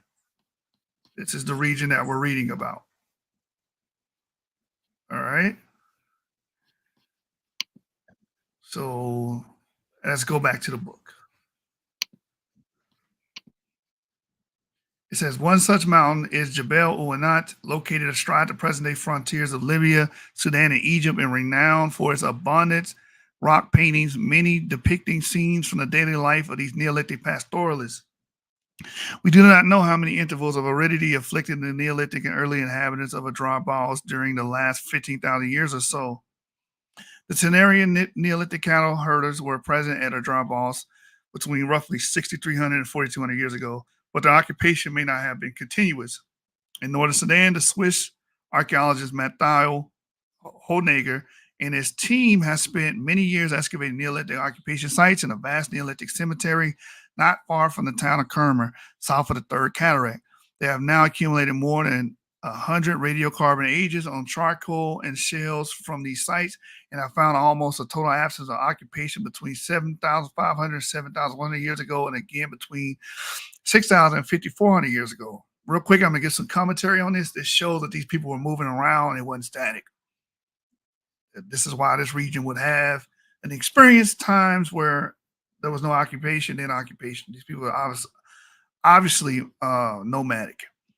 It says here there's a well known saying in popular law that the absence of evidence is not the evidence of absence. True enough, but these two apparent gaps of Neolithic occupation in northern Sudan also happens to be times of much reduced Nile flow, as well as times when a number of Saharan lakes dried out. Not all lakes respond rapidly to regional changes in climate, particularly lakes fed largely from groundwater, which acts as a buffer against short term changes in rainfall and runoff. However, some of the Saharan lakes appear to have dried out very swiftly and refilled equally swiftly. Such rapid changes in a once reliable water supply will have a dramatic effect on plants, animals, and human societies dependent upon them. They can either migrate or perhaps adapt. If unable to move or adapt, they become extinct. We return to this theme later in this book. Lakeside cemeteries in the desert. In the Teneri Desert of Niger, about 500 kilometers south of Adrar Baos and about 200 kilometers east of the town of Agadis, there is an important prehistoric site known as Gobero. We know about Gobero, Avery. This site contains the earliest. Yeah. This site contains the earliest known cemetery in the Sahara, with more than 200 human burials spanning about 5,000 years between 9,740 and 4,500 years ago. American paleontologist Paul Sereno, well known for his many discoveries of the Saharan dinosaur fossils, directed the work at Gobero. The site chronology is based on the 78 radiocarbon ages obtained on human remains, especially tooth enamel, the fossil fauna, and prehistoric middens. The dunes that contain the burials and surround the former lake are dated using optically stimulated luminous methods. Luminous dating tells us that the last time a grain of sand was exposed to sunlight before burial, since dunes are formed as exposed sand grains are continually being buried while more sand blowing over them. This can tell us the large age range over which the dune formed. This technique has yielded ages of several 100,000 years, and even in ideal conditions, back to about 1,000,000 years. It indicates that these dunes were accumulated more or less continuously between 16,000 and 10,000 years ago, before the lake came into being and before people moved in. There were two main phases of prehistoric human occupation of Gobero. The first was between 9,700 and 8,200 years ago and was similar to the Kefian culture first identified at Adrar Baos. The skeletons show that these people were involved. They were people involved very tall, or the people involved were very tall, and the chemical composition of their teeth indicates that they were more or less sedentary hunter fish gatherers. They were equipped with pottery, bone harpoon points, and bone fish hooks, and a toolkit made up of carefully worked small pieces of sharp or pointed stones known as microliths, literally small tools.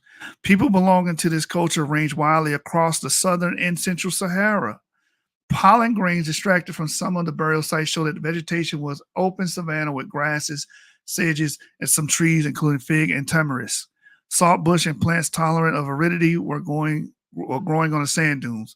The existence of rushes revealed that permanent water and wetlands were also common at this time. The lake itself was about 5 meters deep, but occasionally rose to about 10 meters deep before overflowing through a gap in the dunes. Now perch up to 2 meters long swam in the lake, which also provided a habitat for crocodiles, hippos, and turtles, as well as mussels and catfish. And again, to Chief X, this is showing you that humans lived alongside these animals that you deem as too dangerous to live alongside. Like, the proof is there. It says an analysis of strontium content of the human teeth, which reflects both diet and local rock types, indicates that the people did not move far and seem to have been able to provide for their needs without requiring long distance foraging or seasonal migrations. Occupation came to an end when the lake dried out during a prolonged dry phase between 8,200 and 7,200 years ago, when there is no evidence of human occupation. This is a very arid interval. This very arid interval is evident across the Sahara as well in the Nile Valley, and was associated with very cold conditions in Greenland and the North Atlantic, and sudden weakening of the tropical summer monsoon in Africa. When climatic conditions improved once more, the lake refilled. A new group of people moved in to occupy the area around the lake between 7,200 and 4,500 years ago. They were much shorter in stature and more gracile than the earlier people. In addition to hunting and fishing for their food, they brought domestic cattle with them. And we know where the Bos Taurus comes from. That's obviously coming from the Levant. And so, like those before them, these newcomers also buried their dead and left behind ornaments and stone artifacts with some of the burials. From about 4,500 years ago onward, the climate became arid and once more, and people abandoned the area for good once the lake became dry. As might be expected, both Gobero and Dry Boss share a similar environmental history. The main difference is that the story that has unraveled at Gobero is vastly more detailed and based on many more dates. Now, the Neolithic cattle herders of the Sahara. But before we go on there, Avery, can you pull up a map of Gobero real quick for the viewing audience? Yeah, that's hold on. Let's dealing with the. So we can know we just read about these people that had a pretty much a fish diet, relied on that lake there. They had to move around and bounce when it dried out. Yeah, this is dealing with the. Oops, I pushed it wrong. The Gobero. There we go. This is dealing with the Keithians, the Gobero story. Were you gonna read it or just look at the? We can read it, but I want them to know what part of Niger. It's in Niger, right? Right here. Yeah, so we're still in Niger. You see how Dry Boss is more north and Gobero is more south in the country of Niger today. And this would have been Keithian people. It says it right here. Yeah. It says the Keithian people first settled in the Gobero area about 9,700 years ago. These people lived in the upper layer of the dune and established a cemetery there. Keithian refuse piles of millions and scores of their burials are preserved. Shout out to Dune. Shout out to the Dune movie. Why was the Gobero so green? Geology holds part of the answer. A fault in the dinosaur age sandstone in the Gobero area forms a long, low ridge rainwater drainage from a nearby the Ayer Mountains pulled against the fault ridge to form freshwater lakes, which stretched about 3 kilometers, which is 2 miles in diameter. Dunes extended into the middle of the lake and provided prime beachfront real estate. I see why people don't want quote unquote sub-Saharans to claim the Green Sahara. It's because of the dunes, because of the spice. They're trying to keep it to themselves. You take it and your eyes are going to turn blue. You're going to be able to see visions. We read about that, the Tenarians, and around 7,000 years ago, the decline improved and the lake filled again. People returned to the area once again, lived on the dune and buried their dead in the cemetery. These Tenarian people were noticeably shorter in stature and lighter in build, and that's what we just read. This is one of the remains. One of the Tenarians, yeah. I would not be surprised if we found E1B1 there among them. I would not be surprised if we find the Harkonnens in the the House of Atreides. There's some pottery. You got the dotted pottery and the wavy pottery. I don't think we've read that tonight, but we might get into that in the future sometime. Oh yeah, by the way, this is all from University of Chicago. So. Right, and that's how they would have looked right there, the Keithians. Yeah, this is hold on, let me go to images. There's a few different images, but here, I'll just push this one. Like I say, to me, I feel like he fits in between a quote unquote sub-Saharan, quote unquote, your dark skinned Eurasian type. Right. Here's another image. Let me push this one. It's another example. Let me make it bigger. This is another example. You can see right here at the top, it says Keithian. You see that? Yes. And then they have the skull, and this is what they believe the person could have looked like when they were alive. So this potentially could be the way the ancestors of E1B1A populations look like. This is potentially what You're anti-black. You're anti-black. I mean, he looks pretty black to me. You anti-black, man. That dude look like he played for the El Madrid or something, man. The soccer team, the Spain, like a Moroccan soccer team. Yeah. You anti-black. That's what they're gonna tell you. Mm-hmm. But the funny thing is, it's gonna come from the hardcore Afrocentrist side because he looks too Eurasian, And then from the MENA population side, they're going to be saying, "Oh, you don't want to be West African trying to claim a Kefian." So it's like, bro, I'm just going with what the scientists say. The scientists say this. I'm just repeating. Don't shoot the messenger, bro. Like, come on, man. Yep. It ain't my fault. This is what the scientists are saying. It ain't woke either, because that's the next thing people want to say. Oh, they're just trying to be woke. Yeah, Rajiv Khan is PC. They're being PC. Anyway, we can get back to the reading. All right. All right, so Neolithic cattle herders of the Sahara. Most people should be familiar. This happened around what 7,500 years ago. We started seeing cattle in the Yeah, about 8 to 7,000. The oldest being like 9 to 10. But yeah. Right. So by the start of 1970, sporadic finds of a few bones, teeth, or horn cores belonging to prehistoric cattle thought to be domestic breeds, together with rock paintings depicting herds of brindled cattle and their human herders, all point to the widespread presence of cattle herders in the Sahara 5,000 and more years ago. However, no complete skeleton have yet been found. Our chance of discovery on our first morning at Adrar Boss of a white horn core protruding from the dark clay, which made it more visible, led to the excavation of the complete skeleton of a short-horn domestic cow, which had died in a small swamp about 5,000 years ago. During times of drought, when the expected rains are delayed by weeks or longer, both wild and domestic animals tend to converge on the muddy pools that are all that is left of their rapidly dwindling water supplies. Many of these animals become bogged and too weak to clamber from the sticky mud and therefore perish where they collapse, unless eaten by scavengers. Some become preserved at the mud as the mud dries out and hardens and can remain buried and fossilized for thousands of years. It took us 14 days to exhume the cow using dental picks and brushes, and great care was needed because the bones were so brittle, but it was worth the effort. There is still a vigorous debate among archaeologists as to whether cattle were first domesticated from the herds of wild aurochs that once roamed the Sahara, or were brought in from the Fertile Crescent region of the Levant and Anatolia, or whether both could have occurred. Only a program of genetic research and rigorous dating of well-preserved samples of cattle teeth and bones will supply answers to this puzzle. The few reliable ages that are available for the genuinely domesticated Neolithic cattle, as opposed to hunted wild cattle, appear to show that the Neolithic sites become progressively younger as you proceed westward from the Nile Valley.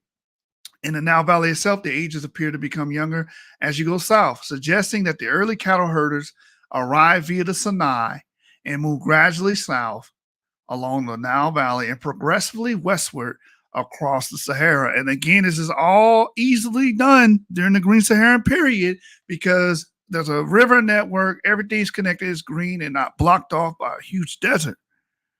So they were migrating freely during this time, as we've been reading. Hopefully, the people that are watching, that's the one concept that you're getting as we're reading, right? The cattle are showing this too. The Nile Valley, Egypt, they get the source of cattle herders from the Levant, and then from Egypt they disperse to the west and south.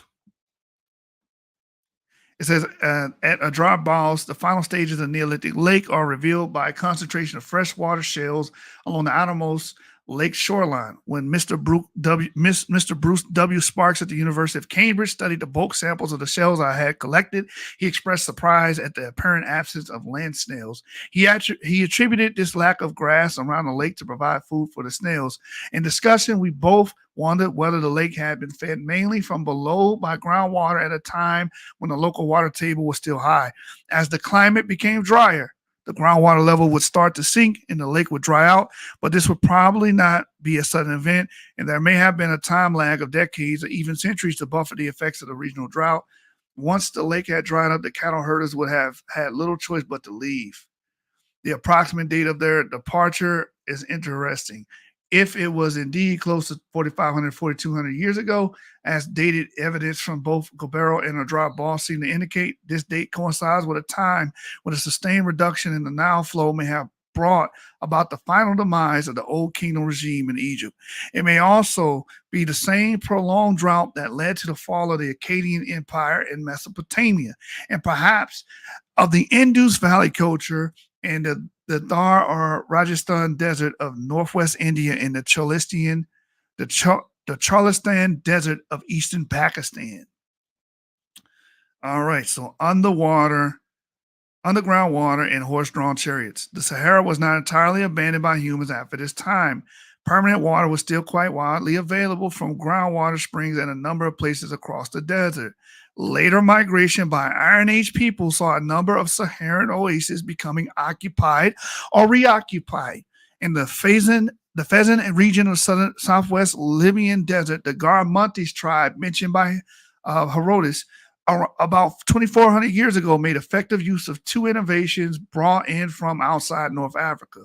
Once was the use of the underground tunnels and wells to tap the subsurface groundwater and use it for irrigation on a very large scale.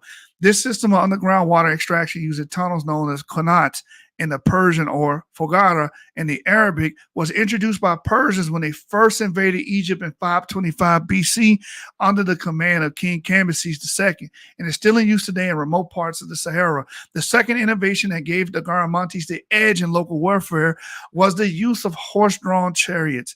The Hyksos introduced horse into Egypt during their invasion in about 1660 BC, and use of horses soon spread across the desert. There are rare paintings of horses at Jebel Uwanat in the far southeast of the Libyan desert, and engravings of horses at the number of sites in the Ayer Mountains, where they are shown being led on a leash by tall, plumed warriors. So again, the Ayer Mountains are located in Niger.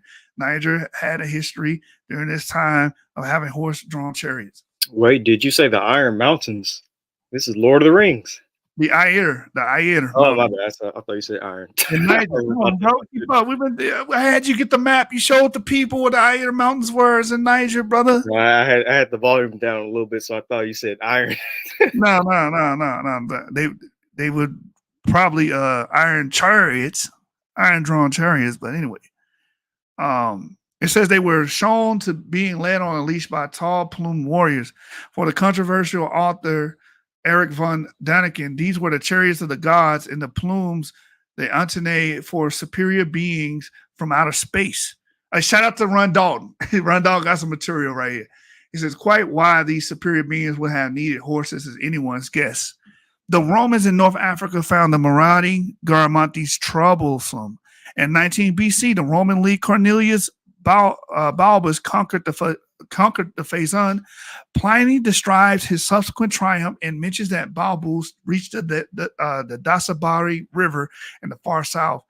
The present-day Songhoy inhabitants of the Middle Niger River near Timbuktu refer to the river as Da Isibari, or the Great River of the Das, running diagonally across the Sahara from Tripoli and north of Gayo. On the Niger are rock engravings and paintings of horse-drawn chariots. In his account of Tassili frescoes, Henry Lloyd suggests that charioteers may have crossed the Sahara and reached the Niger. I want y'all to hear this part, by about 1000 BC. Let me read that again. The charioteers may have crossed the Sahara and reached the Niger about 1000 BC. But this whoa. That can't be true, because people tell me all the time that it's impossible to cross the Sahara. No one could cross the Sahara because they kept dying. It's impossible to cross the Sahara because it's like a massive wall of desert and sand, and the sun will kill you, and there's dangerous snakes and scorpions and desert storms. No, this can't be true. No one could have crossed the Sahara until the Arabic slave trade. No one. Right. Yeah, the Garamantes were doing it all the time. Without horses. Using the fuck with the oasis. But yeah, lies and propaganda. You're being woke, PC. PC. Yeah. Leftist communism propaganda. Right. He said, but this remains conjectural. Why? Because all we have are the paintings, right? So the pollen from crocodile coprolites and less exotic sources. In addition to the rock art, which is not easy to date accurately, there are many other bits of evidence we can use to reconstruct past environments in the Sahara. One such piece of evidence comes from the humble pollen grain, which shows what the past vegetation was like. Pollen grains have very tough external protective cover, and under suitable conditions, they can survive as fossils for thousands or even millions of years, especially if deposited in swamps or wetlands. They fare less well in deserts where blowing sand can destroy them or where extreme aridity causes them to disintegrate. People who devote their professional lives to studying fossil pollen grains are remarkable beings. In addition to the need and immense patience when counting hundreds of pollen grains under the microscope, and great care and courage in using some extremely nasty chemicals to extract pollen grains from the sediments in which they were preserved. They also need a good measure of luck in finding suitable samples. During their brief visit to the dry balls in November 1959, members of the first French Berlin expedition driving down from the oasis of Dijanet in southern Algeria across the Teneri Desert to Chad had observed some curiously shaped stones composed of calcium carbonate or limestone. Some of these carbonate concretions were very likely to have been fossilized crocodile dung pellets, or more poetically, calcified crocodile coprolites. The geologist Faré had also worked at Drawbars when mapping the geographical formations east of the Ainer Massif, and was able to obtain a radiocarbon age from one such sample, which showed that the lake at Drawbars had dried out more than 8,000 years ago. Similar crocodile coprolite fossils have been recovered from former lake sediments in the Hogar mountains of southern Algeria, and were found to contain pollen grains blown in from the plants that were growing on the mountain slopes at that time. Pollen from less exotic samples, such as now dry lake beds and wetlands, also prove revealing. For example, pollen recovered from these sites in hyper-arid northern Sudan indicate that the climate was wetter about 10,000 to 5,000 years ago, consistent with a northward displacement of summer rainfall zone by about 400 to 450 kilometers. What was interesting from the pollen analysis of samples from upland sites in the Sahara, such as volcanic highlands of the Hogar, Tibetsi, and Jebel Mara, was that it indicated vegetation consisting of both Mediterranean plants and tropical plants, suggesting that it had once been possible for Mediterranean plant to migrate south across the Sahara and for tropical savanna plants to migrate north into the central Sahara. So again, everything's migrating during this period. Everything's moving because everything's inundated with water. Humans are river-centric. Animals need water to survive. Humans need water to survive. Plants need water to survive. So plants will be able to thrive and move and migrate during this period too. And as you can see, Mediterranean plants are coming into the Sahara, meaning that's a northward trek because the Mediterranean coast is up here in the north of Africa and it's making its way south into the interior of the Sahara. Same thing with plants that are normally associated with south of the Sahara are making their way into the interior, so they're migrating. It says here, it soon became clear that there had been multiple migrations of plants across the Sahara from just about every possible direction, and that there had been multiple phases of prolonged aridity interspersed with wetter climatic intervals. These plant migrations were not simply into the Sahara, but also from the Sahara across Eurasia. If you visit the Rajasthan Desert in northwest India, you will very soon spot dozens of trees and shrubs and grasses that are familiar to people living along the southern Sahara, located more than 5,500 miles or 9,000 kilometers to the west. Another intriguing discovery is that plants adapted to aridity were already present in the mountains of the Sahara well before this time. In fact, there was a very long interval of adaptation to a dry environment dating back to 7 million years ago, which is when the Sahara first became dry. Saharan rock art. Because deserts are so dry, they operate as gigantic natural museums and allow even delicate rock paintings and rock engravings to survive for many thousands of years after they were first made. Among the animals painted or engraved on the rock by prehistoric artists in the Sahara are giraffes, elephants, rhinos, and many types of antelope. Needless to say, such animals would not find much to eat or drink in the present-day Sahara.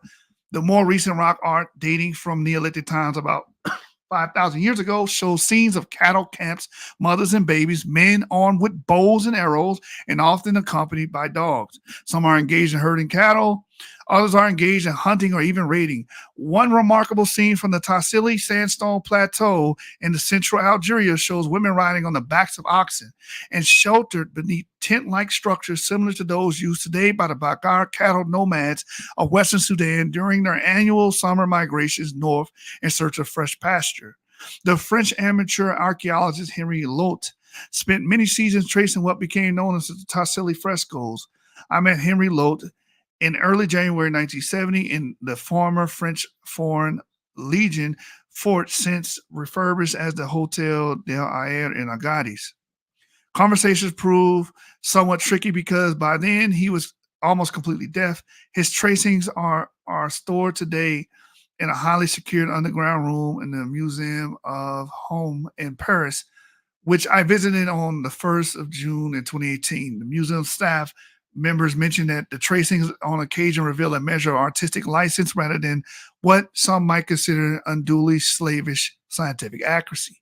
Another remarkable scene from the Tassili shows a canoe identical in shape and form to the Tonqua canoes used today, by fishermen by Lake Tana in Ethiopia. These one-person canoes are made from papyrus reeds. We can conclude, hey, Avery, I want everybody to hear this part, man. Y'all ain't heard nothing yet.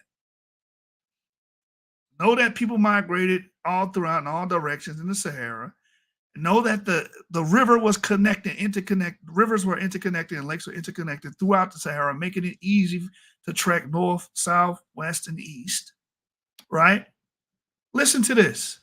We can conclude that watercrafts were in use in the heart of the Sahara at a time when papyrus reeds were growing in local swamps and wetlands that have since vanished from this area. Watercrafts in the heart of the Sahara. But didn't Chief X say that no one was in the Sahara though? Yeah. What the? Somebody lying. Should I trust the YouTuber or should I trust the historian here? I don't know. This might be a tough decision. I'm trusting the historian. I'm trusting the man in the field every day. I'm trusting the man in the field all day, every day. Good work for the person who wrote this book. Good work. Right. It says some of these most vivid prehistoric rock paintings are to be found in Jebel Ouanet, an isolated mountain located in what is now one of the driest parts of the Sahara, after the frontiers of Libya, Egypt, and Sudan. Its name in Arabic means mountain of small springs, and even today, it still has several permanent sources of fresh water. More than 1,000 individual rock paintings have been recorded at Jebel Ouanet, which is about 25 kilometers wide and rises to 1934 meters in elevation. The western side of this ring complex is deeply dissected by two major wadis, and many of the paintings are on suitable smooth rock outcrops along the sides of the two desert mountain valleys. There are many generations of rock paintings, and many of the younger paintings are superimposed upon older paintings so that the relative chronology of different styles can be established. Because it is so difficult to date rock paintings directly, archaeologists use other evidence that have collected and dated from their excavations as a way of placing some of the paintings into a plausible time sequence.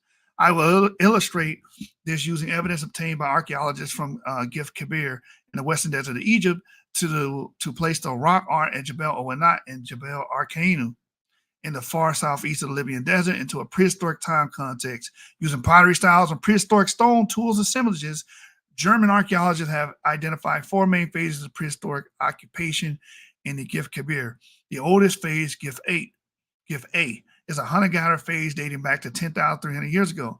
It is followed by the Gif B phase, 8,800 to 6,300 years ago, which was one of the hunter-gatherers who made pottery. The Gif C phase, 6,300 to 5,300 years ago, was one of the Neolithic herders of sheep, goats, and cattle.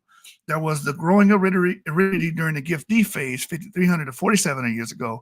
In the absence of any other suitable evidence, rock art specialists working at Jebel Ouanet have drawn upon dated occupation sites in the Gif Kabir and elsewhere to establish provisional occupation chronology for four occupation phases of Ouanet. Phase A is without pottery and is probably older than about 8,600 years. It may coincide in part with a wetter phase of the Not dating between 9,400 and 8,100 years ago. Another phase of hunter-gatherer occupation, this time with pottery, has a likely age range between 8,800 and 6,300 years ago. By analogy, with the Goat Kabir occupation sites, the main period of Neolithic occupation at Not associated with paintings and showing cattle, sheep, goats, dogs, and archers, as well as domestic scenes with men, women, and children, as likely age range between 6,300 and 5,300 years ago. Many of the paintings probably had religious significance, just as they do today among the San people of the Kalahari and the Australian Aborigines, and they are not to be interpreted too literally. For example, an elevated sandstone basin surrounded by rugged sandstone cliffs at Jebel Arkanu, a small mountain lying 40 kilometers northwest of Wenat, there's painted rock shelter showing many giraffes. It would be pretty impossible for giraffes to reach this spot. They were most likely browsing out on the plains surrounding the mountain. The artists were therefore portraying in one locality what they had observed in another, more distant locality. It is also possible that giraffes depicted had some spiritual ceremonial significance, which is the case today among the San. All right, so from there, we're going to move on. And again, to have rock drawing, you have to have people to draw it. This is common sense. Chief X was saying that all these rock arts don't mean anything and nobody lived there and those crocodiles and hippos. Okay, that's showing you people live with crocodiles and hippos. They're drawing them, and they're showing you humans occupied, the interiors of the Sahara during this time. Wet or dry? One is tempted to ask whether the Sahara ever ceased to be a desert and whether that scattered finds of prehistoric human occupation of rock art in different areas of the Sahara simply denote a few favorite localities akin to the desert oases of the present day. The answer comes from many independent lines of evidence and points to a number of occasions when the Sahara was crisscrossed. I want y'all to hear this. Crisscrossed by active rivers and studded with an abundance of freshwater lakes, some huge and others quite small. Again, we read earlier, this made it easier for humans to transverse, animals to transmigrate all throughout this region because of the rivers. And they had reef boats, right? Discovered by the cave drawing. It said the most recent of these wetter climatic intervals is bracketed between 15,000 and 5,000 years ago, although it was not continuously wet, as I have discussed earlier in this chapter. Indeed, the evidence for widespread use of water resources by prehistoric groups in the southern Sahara at this time so impressed the British archaeologist John Sutton that he referred to this phase as the African aquatic cultural phase and the toolkit as aqualytic. These terms are, of course, something of an exaggeration. However, they do signal that in geologically recent times, the Sahara was for many thousand years a green and pleasant land throughout most, if not all, of its present extent. Occasionally, dry phases interrupted these wetter times, but for much of the time until about 5,000 years ago, life in the Sahara would have been congenial for plants, animals, and human societies that would find life there today tough, if not impossible. And that is the deal. So what causes changes is the subject of the next part of this book. We'll not be reading this tonight. Hopefully y'all learned something. Y'all got something from it.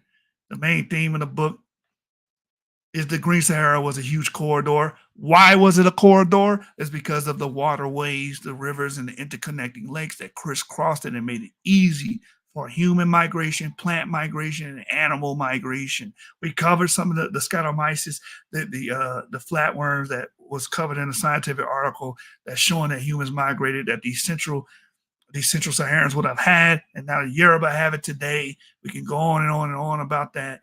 We talked about the plant migrations from the Mediterranean coast going deep into the Central Africa and from below the Sahara going into the center of the Sahara as well, spreading, animals spreading, hippos spreading. Obviously, migration was going on. Obviously, this was a corridor.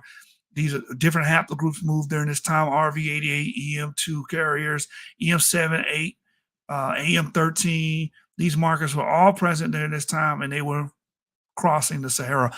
So anything you want to add to that, Ivry?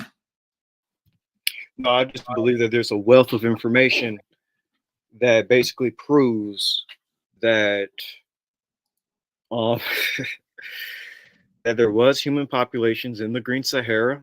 You cannot say that there wasn't, and you can easily say that the ancestors of modern West Africans, West Central Africans, people who would have carried E1B1A would have also been part of that Green Saharan population. They would have been Green Saharans before migrating into West Africa. This is where we see agriculture. This is where we see pastoralism. This is where we see fishing and hunting. And it's just somewhat obvious that this is where human populations were thriving for thousands of years.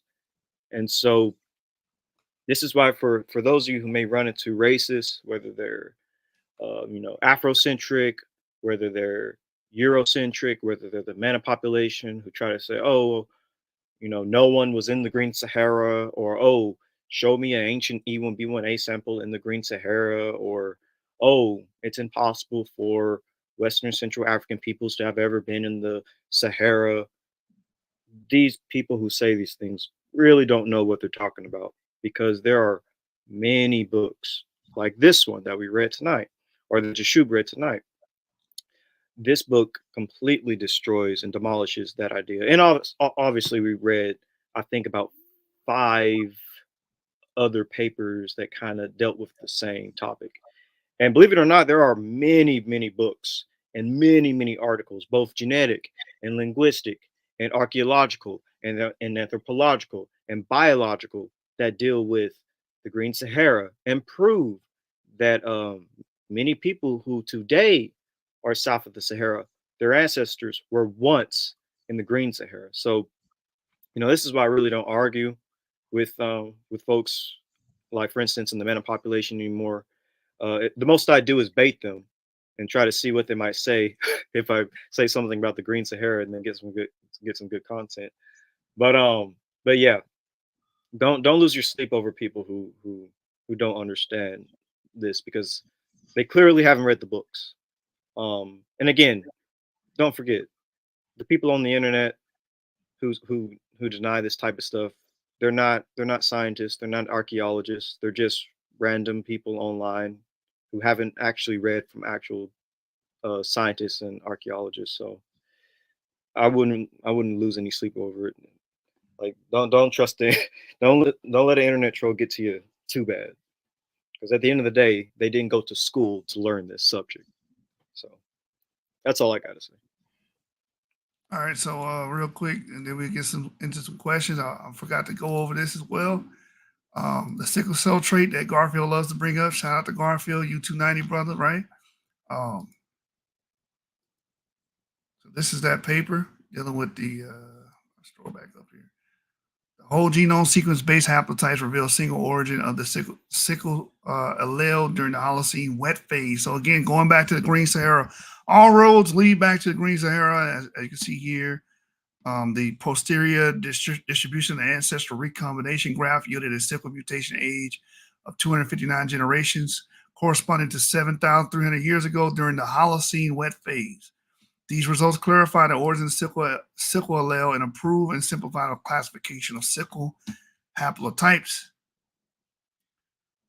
Let's go to the relevant portion down here. Yeah, it makes sense that sickle cell would have formed in, like, the wet period of the Holocene North Africa, because you would have had a lot of malaria and mosquitoes in the Green Sahara. So it makes sense that in order to combat that disease that could kill you, the human body basically adapted and formed a sickle cell in order to protect you from malaria. The Green Sahara is the only way to really illustrate this. And you're about to read it right here in a second. So. Yeah, so the patch line data corroborates the age of the sickle mutation. Given a single origin, the sickle mutation most likely arose either in a population containing E1B1A L485, also known as this clade here, and E1B1A U175, or in a population containing their common ancestor. Thus, the time of origin of the common ancestor of these haplogroups is a plausible upper bound on the age of the sickle mutation. The common ancestor E1B1A M4732 arose 10,500 years ago, consistent with the upper credible interval of 11,100 years ago that we estimated for the age of the sickle mutation. The Bantu expansion started approximately 5,000 years ago and took 2,000 years to cross from present-day Cameroon to the Great Lakes region. The wide credible interval, 3,400 to 11,000 years of the age of the sickle mutation, does not rule out the possibility that the mutation coincided with the onset of the Bantu expansions.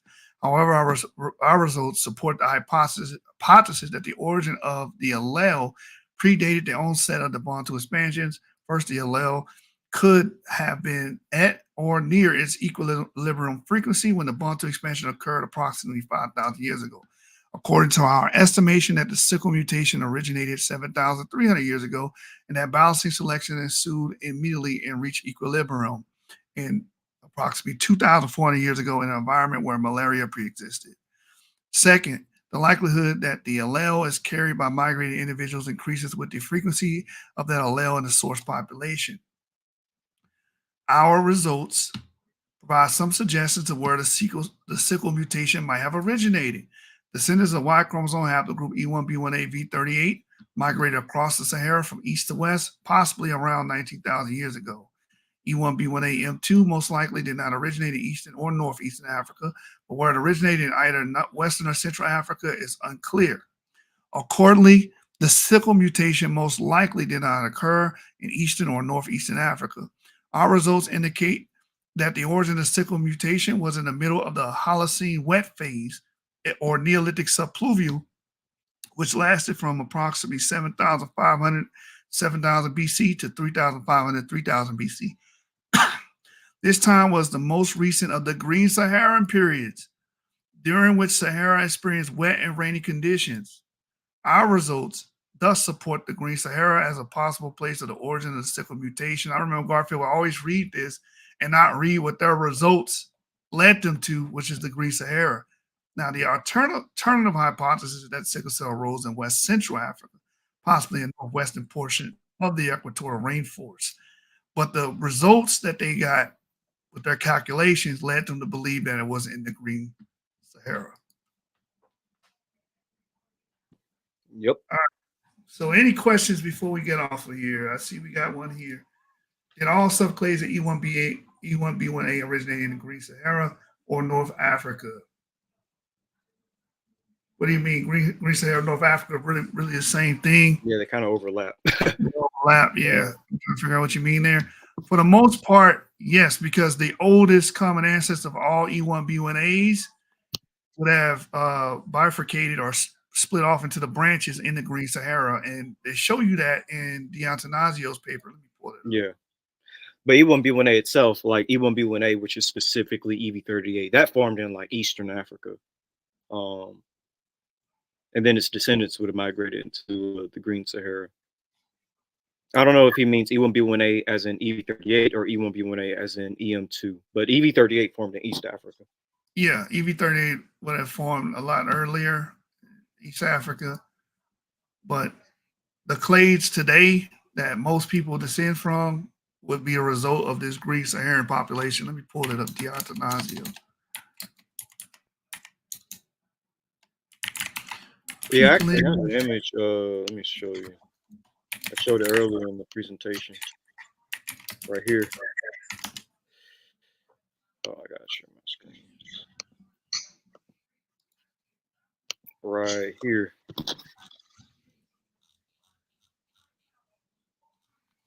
Can you see it?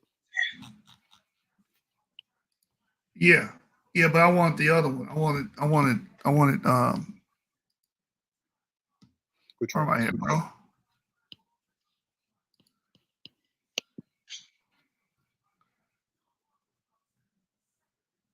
I wanted this one. I just had it. All right, right here. The people. I wanted this one here. Share my screen. Oh, yeah. Oh, that one too. That one's a good one as well. Yeah.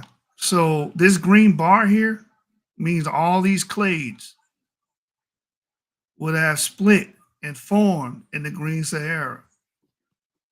RV88, all its clades, its descendants where that split is formed during the Green Sahara. The only one that's really out of this range is the EM78.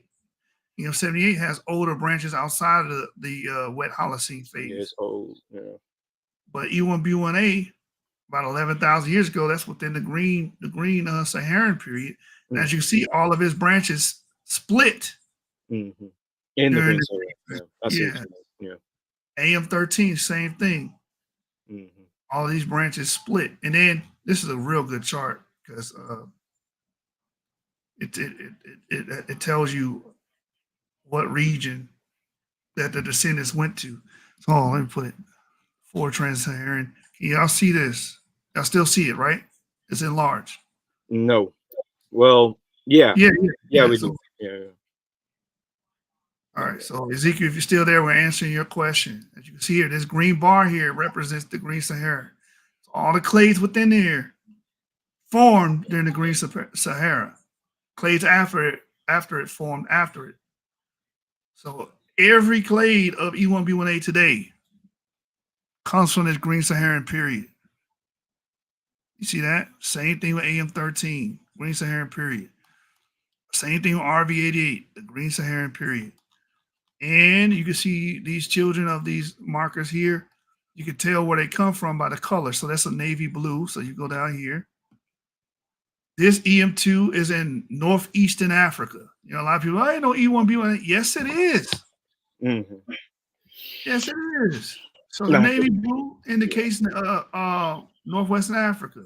And what is it? All of the EM2 ancestral markers, majority of them are like northern Africa. Yeah, a lot of them, yeah. Indicating that's where these branches came from. Look. That one right there is 3,800 years old. So that's before any slave trade. And right. S166, S163, and S164, they descend from like that one right there that goes back 3.81 years ago. Mm-hmm. That was in the Green Sahara. Then right as it started to dry, I guess its ancestors would have migrated north, like from the Green Sahara into, what was that, northeast Africa or northwest? Yes, northeast. Okay, yeah, northeast Africa. Navy blue is northeast Africa. Sky blue is northwest. Which makes sense because the other paper that I showed you, this, hold on, let me go right here. This paper right here, give me a second. Yeah. So again, it says a maximum parsimony of Y chromosome tree and dating of the 4 trans-Saharan haplogroups, a phylogenetic relation. I'm back. Just this image right here, the ones going into northeast Africa, this image.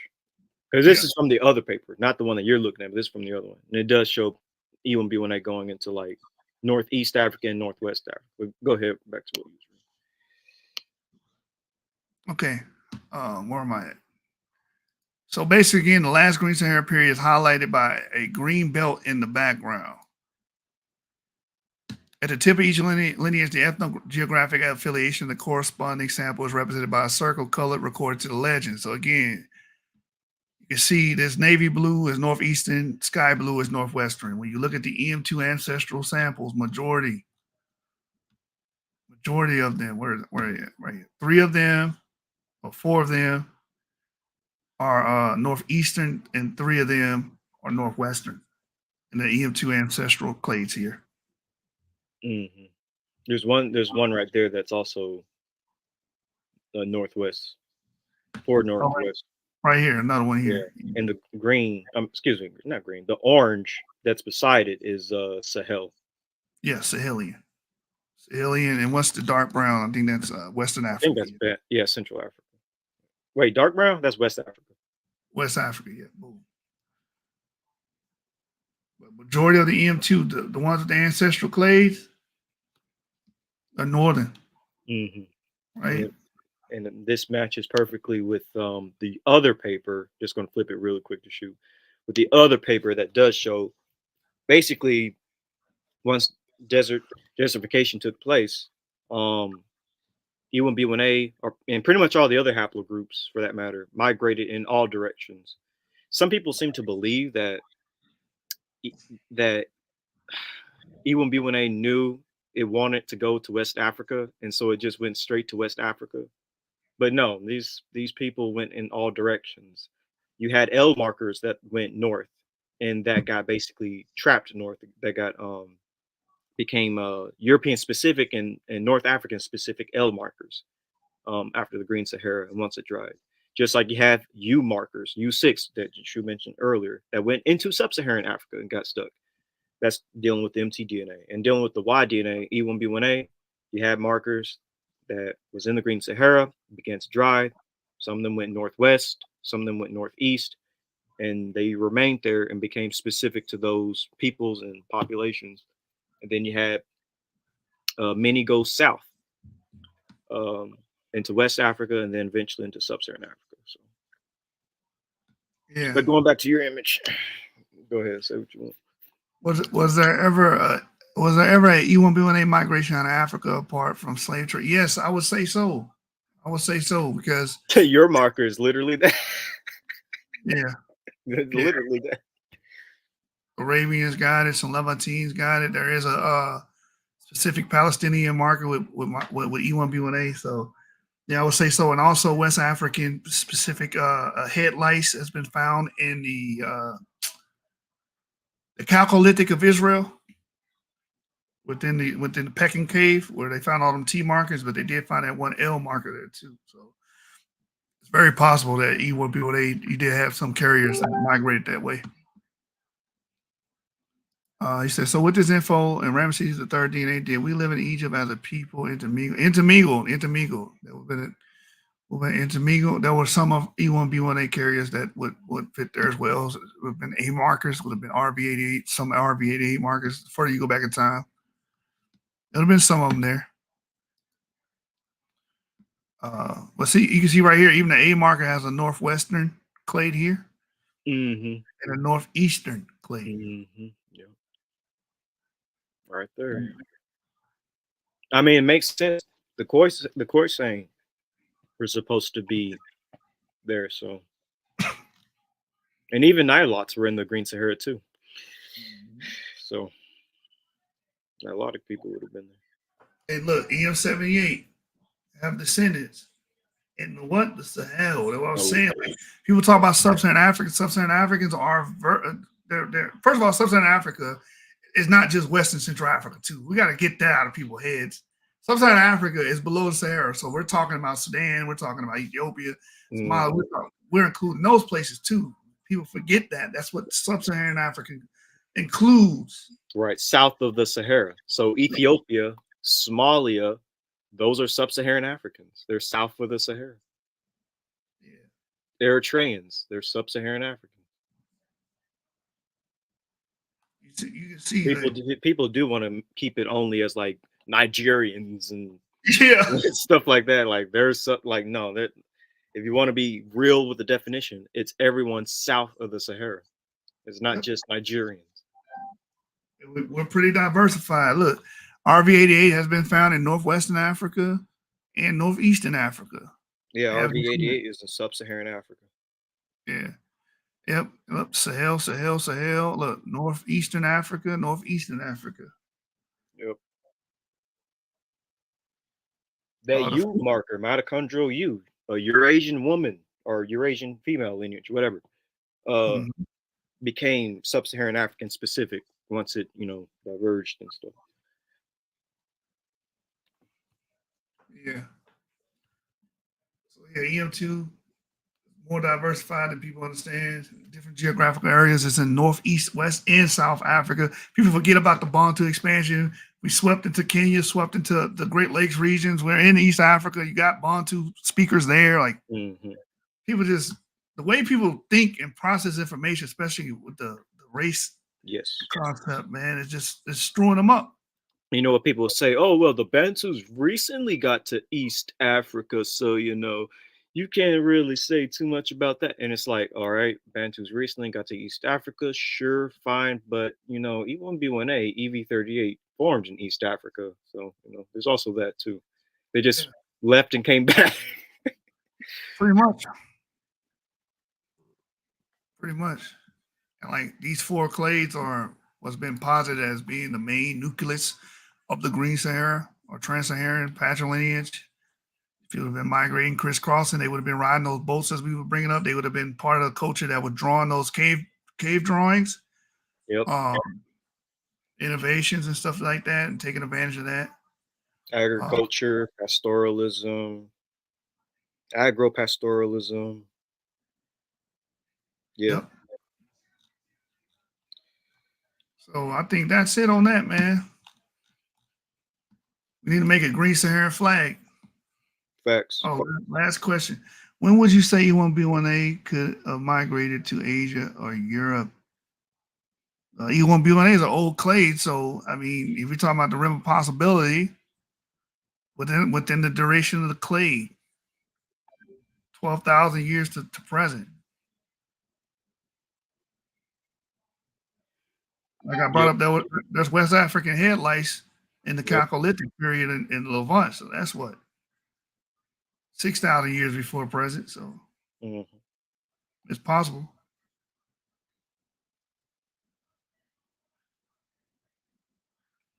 All right, Avery. Anything else before we get out of here? Shoot.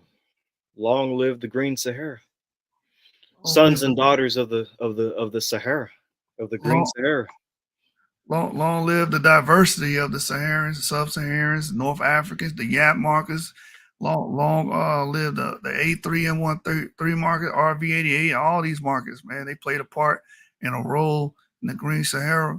They played a part in a role in history. These are humans we're talking about. Human demography that we're talking about. And the Green Sahara was definitely a corridor that aided in their migration and their secession and their innovation to grow, build, and thrive. Facts. And don't let anybody tell you that your ancestors had no part in the Green Sahara. They don't know what they're talking about. They have not read the material that deals with this subject, because there are over hundreds of books that deal with this. And I highly doubt they've even read one of those books, let alone 5, 10, or over 50. Right. The people there, we read, we do the research, we go get the books and get information. So, don't let the trolls on Facebook and on Twitter get to you. Like, yeah, they clearly haven't read. They post memes. We read. We give sources.